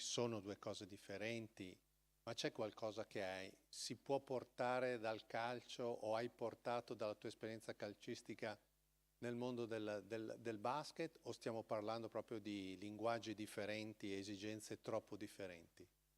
No, beh, a me piacerebbe portare degli zero da aggiungere alle cifre con cui lavoriamo, perché se tu pensi che il calcio genera in Italia più di 1.300.000 euro, 1.300 milioni di euro di ricavi, diciamo, complessivi, noi siamo probabilmente intorno ai 7-8 milioni di euro. Quindi se fossero 70 sarei molto più felice, e penso che sarebbero felici anche le 16 società che rappresento. Per arrivare lì è un percorso estremamente lungo e, come dicevamo prima, passa dagli impianti, passa dalla volontà di un paese di investire nello sport. Tu prima hai parlato degli impianti di basket che sono vecchi 30 anni. A parte l'esempio dello Juventus Stadium, gli impianti in Italia del calcio sono stati toccati nel 1990 per i mondiali. Da allora in avanti abbiamo avuto dei disastri, dei campi scomparsi, alcuni leggermente ritoccati, ma principalmente perché sono cambiate le leggi. Nel basket certi interventi sono stati fatti perché sono cambiate le leggi relative alla sicurezza, e quindi gli adeguamenti sono stati fatti per avere delle capienze diverse in base alle necessità che la pubblica autorità ti imponeva per avere un determinato numero di spettatori, non certo per arrivare a offrire un'esperienza migliore. Quindi queste un po' sono le tematiche. Penso di aver perso il filo del discorso rispetto alla tua domanda. No, ti chiedevo solo quindi, se il calcio, no, tanto ecco, a parte ti gli ha dato... zero, che ovviamente era una battuta, però era l'idea di cercare di fare qualcosa per far crescere il giro d'affari, i ricavi, di conseguenza tutto. Ma già adesso il sistema delle licenze evidentemente deriva da un'esperienza calcistica. Per giocare le coppe europee e il campionato italiano dovevi avere una licenza da professionista. Da quest'anno tutte e 16 le squadre hanno ricevuto una licenza dalla Federazione Italiana Pallacanestro, e l'esempio è stato talmente virtuoso che anche la Lega 2 e la Lega Femminile, ovviamente con i dovuti aggiustamenti e con le dovute particolarità, adotteranno un sistema di questo tipo per il prossimo futuro.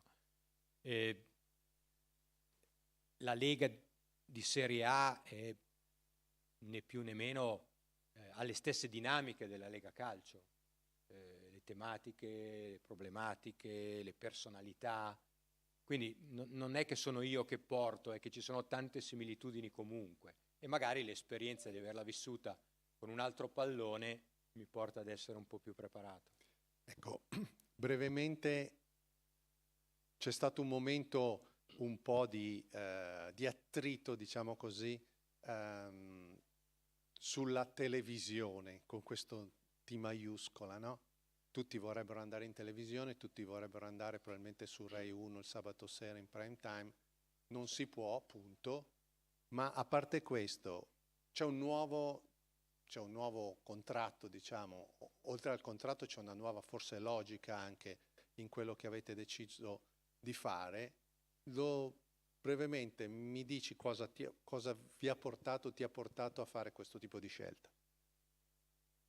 Beh, intanto Marshall è stato il primo a dire che la gestione dei diritti televisivi è morta e che bisogna pensare a un altro tipo di sfruttamento, il contenuto va sfruttato in un altro modo, il pubblico si aspetta cose diverse rispetto a quelle che abbiamo avuto.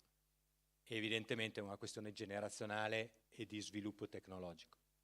Per quanto riguarda la nostra situazione, noi siamo riusciti a crescere dopo 2 anni di pandemia e arrivare a raddoppiare il valore dei nostri diritti. Certo, partiamo da numeri risibili, ma il fatto di fare più 100% è una cosa che dovrebbe, se non altro, far strabuzzare gli occhi e dire ma allora era possibile.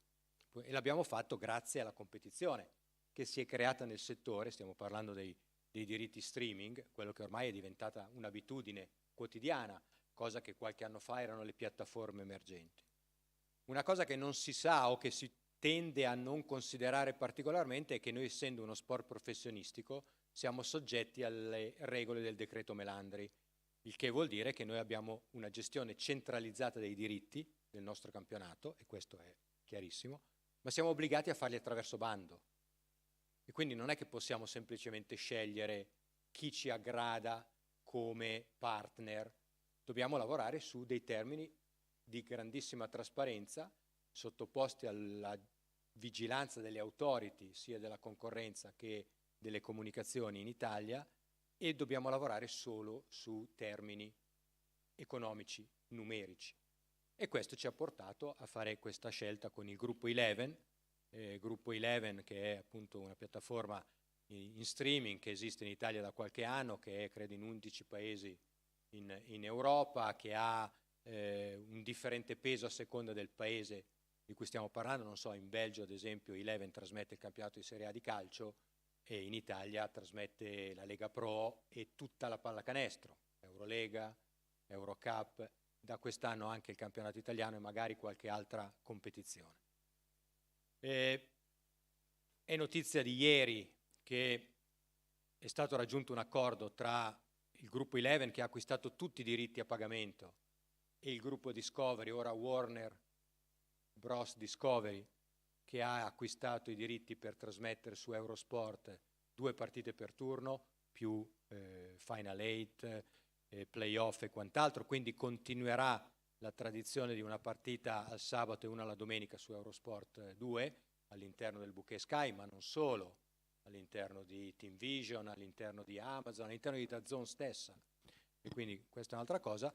E il discorso chiaro, che per la stragrande maggioranza degli italiani è Rai, ma che in realtà provocatoriamente io ho detto Facebook, nel senso che più chiaro di un accesso diretto consumer al business di una piattaforma come Facebook, open source, eccetera, non ci sarebbe.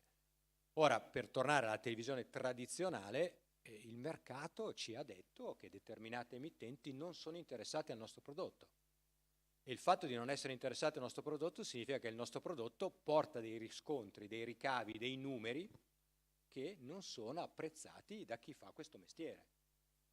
Abbiamo comunque trovato, e lo annunceremo lunedì, un accordo con un emittente in chiaro che si dedicherà seriamente alla promozione della pallacanestro.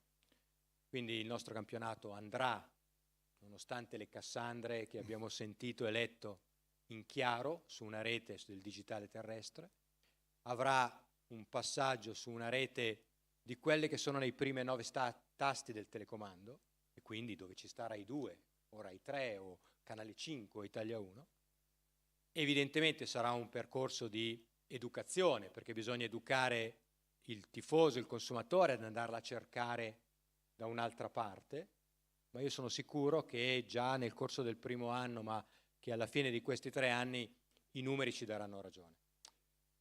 Chiudendo, ti chiedo soltanto, prima di ridare la parola a Mino e ringraziarti, 2 parole su Tortona.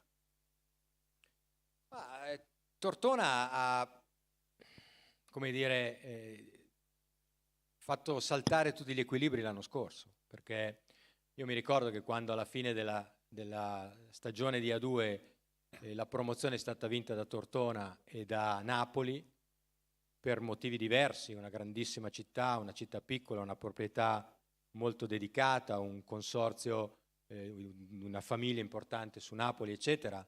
Io mi ricordo che parlando con i miei collaboratori dicevo, loro hanno cambiato completamente la gerarchia e sarà estremamente challenging, estremamente più difficile per quelli che erano abituati a trovarsi con le neopromosse in una condizione di diciamo, relativa tranquillità.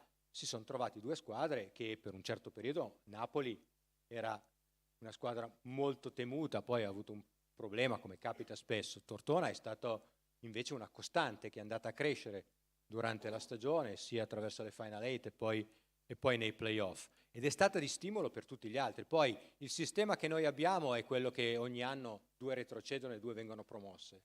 E può capitare per una miriade di motivi quasi a tutte le squadre che ci sono in Serie A. Però il fatto di avere a che fare con una proprietà determinata, con la grande voglia di ritornare quanto avuto al territorio, con la voglia di essere protagonisti nel tempo e non soltanto una meteora, ha sicuramente portato nuova linfa all'interno della Lega. In più, con l'investimento che era già stato previsto della Cittadella dello Sport, del nuovo palazzo, eccetera, il fatto di aver raggiunto la categoria, di aver addirittura raggiunto la possibilità di giocare nelle coppe europee, ma che è stato, diciamo, considerato più congruo farlo nel momento in cui la struttura, intesa nella sua totalità, infrastrutture comprese, sarà in grado di poterselo permettere, è sicuramente stato un grande stimolo per tutti. Perfetto, grazie Presidente. E ridiamo la parola a Mino per il finale. Grazie Luca. Allora, le conclusioni le traiamo in questo modo. Volevo chiamare qui con noi, innanzitutto Marco ha fatto lo staff di Beniamino Gavio, ci ha mandato i saluti, purtroppo non è potuto intervenire, ma è con noi, ci ringrazia, noi che ringraziamo lui, ma lui ci ringrazia anche per questo palcoscenico oggi aperto sulla città di Tortona e su quello che sta accadendo a Tortona, e comunque fatto piacere anche a lui, ci manda i saluti. È un buon proseguimento di lavori che stanno volgendo al termine, ma vogliamo volgere al termine con una sorta di question time finale che probabilmente potrà anche dissipare alcuni dubbi, no? Che vi sono venuti ascoltando i nostri relatori. Per questo voglio chiamare il collega e amico Daniele Dall'Era, che è il capo dello sport del Corriere della Sera, che peraltro a Tortona è molto legato anche per qualche provenienza, qualche origine, qualcosa, no Daniele? Quindi a te il compito e voglio richiamare innanzitutto nuovamente sul palco Mr. Glickman. Mr. Glickman, please come on stage with us. Ok, grazie. E poi Marco Picchi, che è il presidente del Dertona Basket. E li lascio al fuoco di fila che arriva dal microfono. Sto qui anche io. Thank you, Mr. Glickman. Grazie Marco. Eccoci qua. Il microfono lo cedo a voi.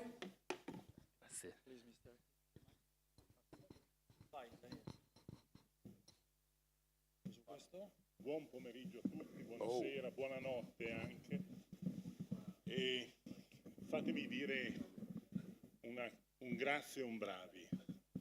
Grazie per avermi invitato, sono Daniele Dall'Era, il capo e responsabile dello sport del Corriere della Sera, ma soprattutto sono tortonese. Tortonese per i genitori, papà e mamma, papà di Paderna, mamma di Sarezzano, e qui sono cresciuto, ho passato gli anni più belli della mia infanzia, dell'adolescenza, i miei 2 metri e 3 centimetri inutili per il basket, talmente ero scarso. Bassani ne sa qualcosa perché abbiamo giocato insieme, non è che lui fosse stato molto più forte. però si ostina a giocare, ad allenare. Dicevo, grazie per avermi invitato, i convegni sono tanti, mi invitano spesso, io spesso rifiuto, però io oggi sono felicissimo di essere qui, non solo per Tortona, perché bravi, Andrea, bravo Andrea, bravo Luca, bravo Mino che ci ha preso per mano e ci ha portato in giro per questo percorso di alto livello. Questo è un convegno di alto livello e complimenti. Adesso io non so se rovinerò tutto con le mie domande e sono quindi felice di essere a Tortona, di essere qui a questo convegno. Tortona e Dertona, vedo Ramondino Picchi è qui, Gavio ci ha portato i saluti, mi avete fatto passare da tifoso una stagione bellissima, emozionante e quindi concedete anche il bis magari quest'anno. Domande e grazie anche per il racconto, Mr. Glickman. Noi abbiamo tanta fiducia, noi baschettari, appassionati di basket, abbiamo fiducia in lei nel suo nuovo incarico. Il racconto che ci ha fatto, il racconto di queste arene meravigliose, la sua esperienza, secondo me può fare solo del bene al basket europeo. Quindi abbiamo fiducia in lei, non tradisca noi baschettari, non tradisca il campionato italiano e ribadisco, il racconto che ha fatto è stato emozionante. Vi assicuro una cosa, che sono meravigliose quelle cattedrali, meravigliose dello sport, ma sicuramente nella cittadella dello sport di Tortona, più minuta, più piccola, dimensionata con i giusti rapporti alle esigenze e alle ambizioni di Tortona, si mangia sicuramente meglio che nelle cattedrali americane. La domanda, con la sua esperienza, io ho un consiglio, un po' l'ha già fatto nella sua relazione, io ho un consiglio a Tortona, al Dertona Basket, che ha una proprietà fortissima, ma ha soprattutto passione e ambizioni, ha sogni. Lei ha detto che nello sport è importante sognare. Ecco, tre mosse, 3 punti di forza, 3 consigli dalla sua esperienza a una realtà che sta crescendo. Don't lose your identity, right? I mean, there is, what I'm doing, it's easier. There's a tendency in these projects to cut and paste what's been done elsewhere. So the number one advice I would give you is not to do that. If you lose your local character, if you lose your identity, then you lose your authenticity. And authenticity would be number 2. Stay true and authentic to what makes this culture and what makes this community tick or go, what excites this community. And that's important. Arenas can adapt. I work with a lot of the big architectural firms that do arenas, and I'm not going to name names, but some of them take the last arena they did somewhere else, and they make some small refinements and sell it off as a new arena somewhere else. Don't do that. Make it your place. That's my best advice. Grazie. Ma oggi, Presidente Picchi, è stato il battesimo europeo del Dertona Basket. Noi dobbiamo sintetizzare, fare i titoli, fare le didascalie. È il battesimo europeo? Beh, quando abbiamo, grazie al lavoro sul campo di Marco e dei ragazzi, raggiunto i risultati che tu prima citavi, che ti hanno reso tifoso orgoglioso, tanto quanto noi, e abbiamo raggiunto il ranking per poter disputare una Coppa Europea, per la prima volta ci siamo seduti a pensare quale sarebbe stata la strada migliore. Abbiamo ritenuto di non essere ancora pronti, però al tempo stesso abbiamo ribadito che la nostra ambizione è un giorno quella di giocare una Coppa Europea, e quindi è evidente che, siccome pensiamo ci sia della strada da fare, quest'oggi avere questi ospiti, sentire le loro esperienze, ascoltare i loro suggerimenti, è per noi mettere un occhio da una porta mezza aperta e mezza chiusa per guardare che cosa c'è oltre quella soglia, perché sicuramente viviamo di ambizioni, viviamo di sogni, e anche quello di una manifestazione europea è sempre stato un sogno della nostra proprietà e di tutta la nostra società. Tra basket, lo ha detto chiaramente l'ha detto chiaramente nella sua relazione, intervista con Luca Chiabotti, il presidente della Lega Basket Italiano, della Lega, Umberto Gandini. I rapporti tra le federazioni ed Eurolega, tra le leghe ed Eurolega, sono complicate, sono complesse. Lei, con la sua grande esperienza, deve affrontare anche questi problemi. Ci può rivelare un po' la traccia del suo cammino? Assumerà un diplomatico esperto per risolvere questi problemi, queste grane? Perché le tensioni, ecco, poi ci sono anche delle tensioni all'interno dell'Eurolega che devono essere, come dire, sedate, queste battaglie interne, gruppi di 6 contro 5. Ci racconti un po' questo suo mondo?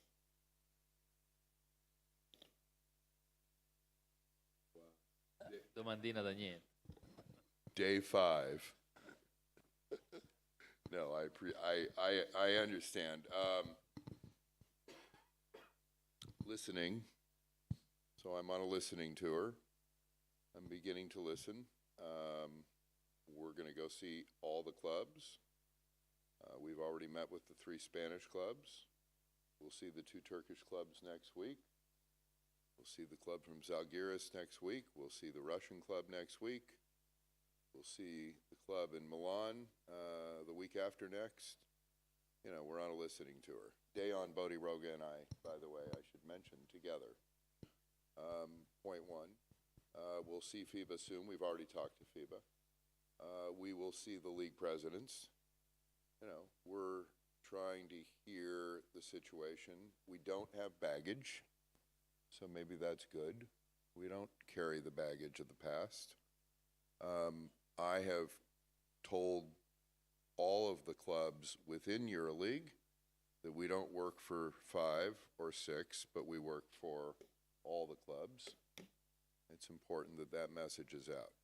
The reality of the situation is there's going to be times when the interests of different clubs are different. There's going to be times when the interests of EuroLeague is different than the interest of a national league or the interest of the federations or the federation.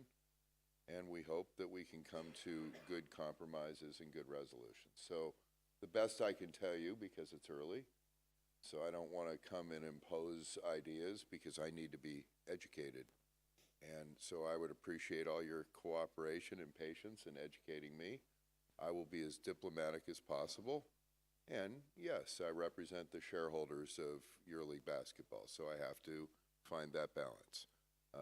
But I hope that I can at least bring a fresh perspective to the table, because I think what's important is that we look at this in a holistic way.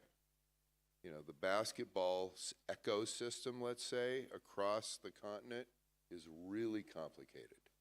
It's really complicated, and it's really political. And I would argue too complicated and too political. So if there's things that we can do to simplify, if there's things that we can do, I know the schedule, that it's the calendar. I always hear the calendar. If there's things that we can do, we're going to try to do them. And we're going to try to be innovative in finding solutions. Grazie.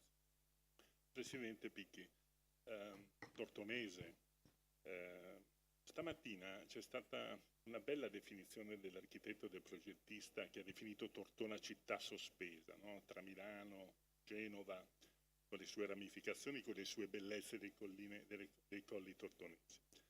Tu sei presidente, sei diventato presidente del Tortona Basket dopo essere stato giocatore da bambino ai tuoi campionati.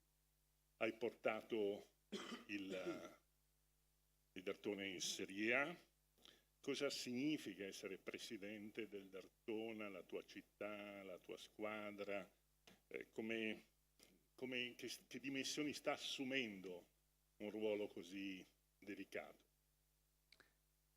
Vabbè, tanto guarda, mia moglie c'era stamattina, è andata via, quindi posso dirtelo. E il Dertona, l'ho detto già un'altra volta, è un po' forse l'ossessione della mia vita, nel senso che io per il Dertona non dormo, a volte anche non mangio, mi arrabbio, è veramente il fil rouge della mia vita da quando sono nato e quando adesso accompagno mio figlio a fare mini basket. Spero che lui la possa vivere più serenamente, questa passione totalmente sfrenata, e cerco di essere lucido, visto che ho l'onore di essere il presidente, e dire che la definizione di città sospesa mi ha colpito, e poi mi hanno colpito molto le parole di Maurizio Gherardini.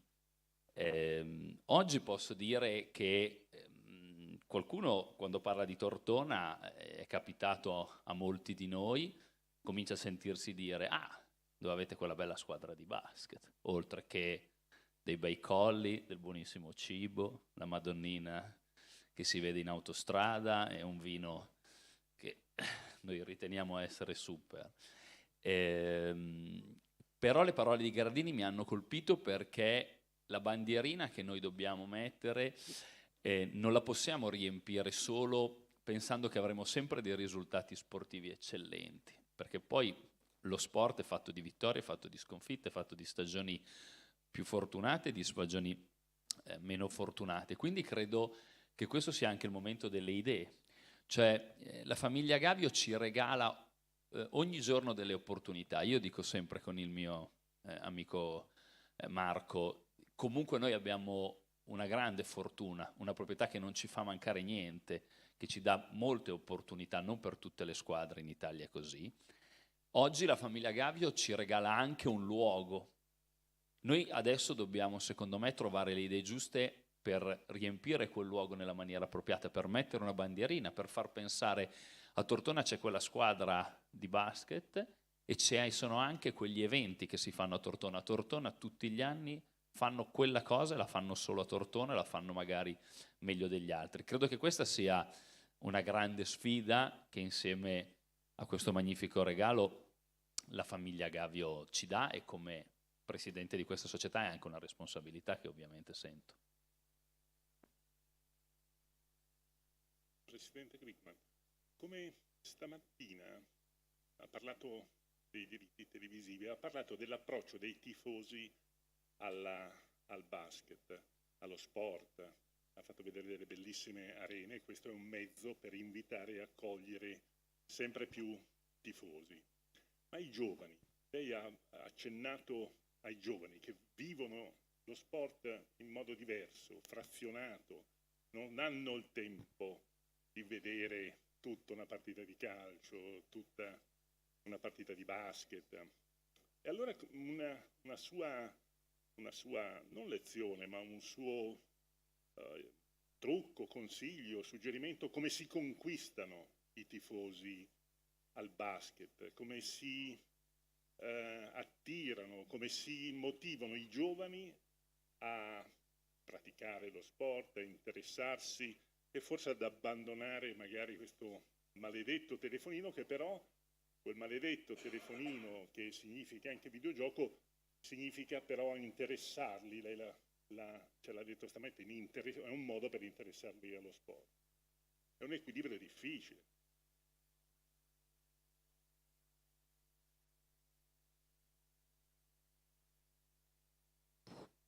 I don't think 21-year-olds are going to abandon their their mobile device. I think it's too late. I wish it were true that we could do that. I would take it away from my son. But I think the influence of smartphones and the globalization of information has made the reality that 21-year-olds here and 21-year-olds in Portland, Oregon aren't that dissimilar. I mean, there are obvious cultural differences, but they aren't that dissimilar in their basic sensitivities. Look at the video game business. That'll tell you right there. The growth of the video gaming business is faster growth than any sports league in the world in reality. The growth of leagues like UFC, MMA, UFC is the ultimate fighting championship. These kinds of sports, the growth is unbelievable, incredible. So I think we have to give them our content in bite-sized ways. I think that means that we have to work in partnership with our rights holders to allow for carving up our rights in different and more unique ways. And that's not going to be easy because they're used to a certain way of doing business here. David Stern, something like 20 years ago, as he was negotiating with Disney for the next ABC, ESPN, national contract, told the Disney executives at the time that he was selling the rights to live games and nothing but live games. So he never was willing to part with what you guys call clip rights or highlights or, archival footage or content that was captured inside locker rooms, inside practices, around games, now documentaries, mini documentaries, podcasts, so many different platforms, making sure that we have content that is TikTok specific, content that is Instagram specific. It's complicated. And these platforms that we're aware of today are going to change. 5 years from now, there's going to be new platforms. Facebook's in rapid decline. Young people aren't using Facebook at all. I mean, Facebook could really disappear easy in 10, 15 years. So we have to continually adapt and adapt and adapt.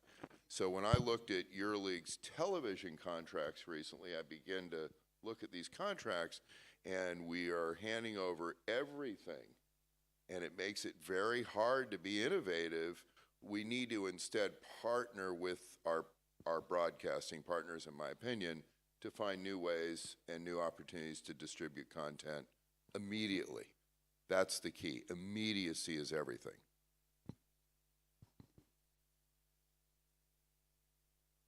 Per me, caro Mino, è l'ultima domanda che desidero fare al Presidente Picchi. Domani esce sul Foglio, l'ho letta prima, una bella intervista al tuo coach, al tuo allenatore Ramondino. Non l'ha ancora data al Corriere della Sera, però la dà agli altri giornali, ma non a noi. Qual è la voglia europea? L'abbiamo capita. Oggi avete messo giù e avete svelato basi, programmi, piani, ma dopo essere stati finalisti in Coppa Italia l'anno scorso, essere stati semifinalisti nei playoff scudetto, adesso parte il campionato, no? Dal punto di vista competitivo, dove vuole arrivare questo Bertona Basket? Sì, Cosa ti sei messo in testa tu, i tuoi collaboratori, Ferenc, il tuo allenatore, lo staff, di regalare a Gavio, al Presidente Gavio? Allora, i sogni sono sempre lì e quindi il sogno è quello di ripetere una stagione come la scorsa, però io penso invece che nello sport ci siano dei valori indiscussi e uno di questi è quello di riuscire per molto tempo a rimanere ad alti livelli. Sappiamo bene che nello sport un exploit si può anche fare, magari per una serie di combinazioni, ma pochi atleti, poche squadre riescono a rimanere al vertice, ai livelli più alti per molto tempo.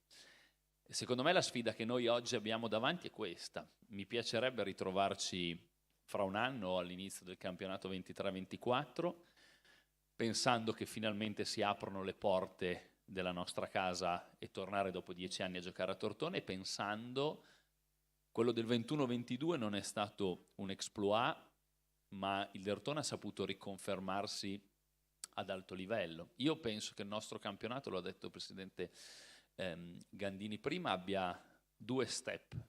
Qualificarsi alle finali di Coppa Italia è un primo step molto importante, significa arrivare a metà campionato in una posizione di classifica medio-alta, e qualificarsi ai playoff, partecipare ai playoff è il secondo step.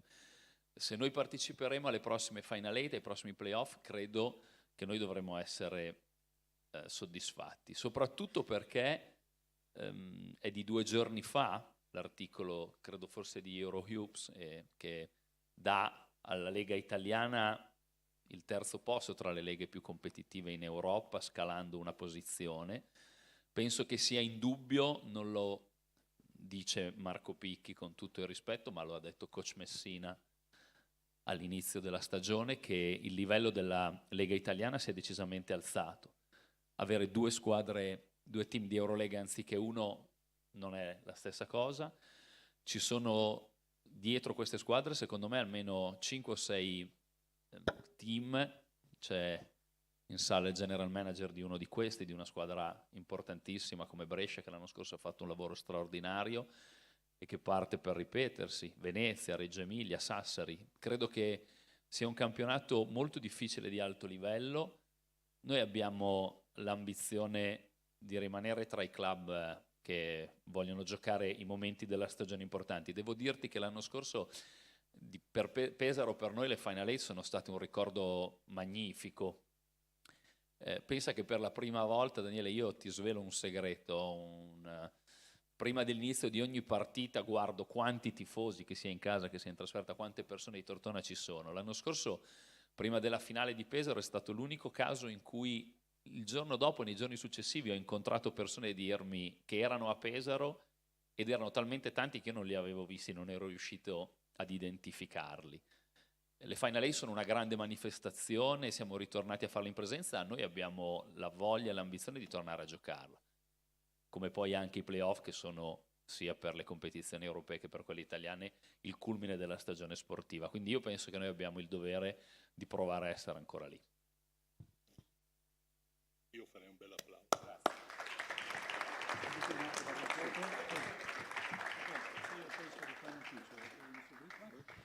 Bene, siamo alla conclusione. Io volevo chiamare Diego, la signora Vidal, Umberto Ferez qui sul palco per immortalarvi tutti insieme, assieme a Luca Chiabotti e Andrea Bassani. Grazie Daniele, grazie molte per essere stati con noi, per accomunare in una... Magari veniamo davanti alle sedie, no Luca? Sì, basta stare davanti anche. Poi le togliamo proprio. Per accomunare in un saluto tutti insieme voi e ringraziare voi ovviamente per essere stati qua, per essere stati con noi. C'è anche Virginio, scusami Virginio, pensavo non ti vedevo e allora non ti ho chiamato, chiedo umilmente perdono, prego Virginio. Prego, venite anche poco più avanti così abbiamo lo sfondo e si vede meglio anche il logo finale. Faccio spazio qua. Ecco, mi sembra che questa foto accomuni veramente quello che è stato questo convegno Costruire il futuro. Qui forse non è che abbiamo costruito il futuro, però insomma abbiamo parlato di questo futuro, l'abbiamo fatto grazie a quello che sta facendo Tortona e grazie alle testimonianze di Diego Guillen, Ferenc Bartocci, Umberto Gandini, Maria Angeles Vidal, Marco Picchi, Marshall Glickman, Andrea Bassani. Andrea told me he is the boss, behavior, he is the boss. Ok. Andrea Bassani, Vicino Bernardi, Daniele Dallera, Luca Chiabotti. Grazie a tutti voi, grazie a Tortona e al prossimo appuntamento con Meet the Best per A Better Basketball. Fotografi sono a vostra disposizione. Avete fatto? Dimmi Andrea. Sì. Ah sì, va bene, sì, hai ragione. Ok, perfetto, ci sono giornalisti in sala, Marshall adesso è giù nel piano -1 qui del teatro per eventuali interviste con Marshall Glickman. Grazie ancora, alla prossima, grazie. Grazie a tutti.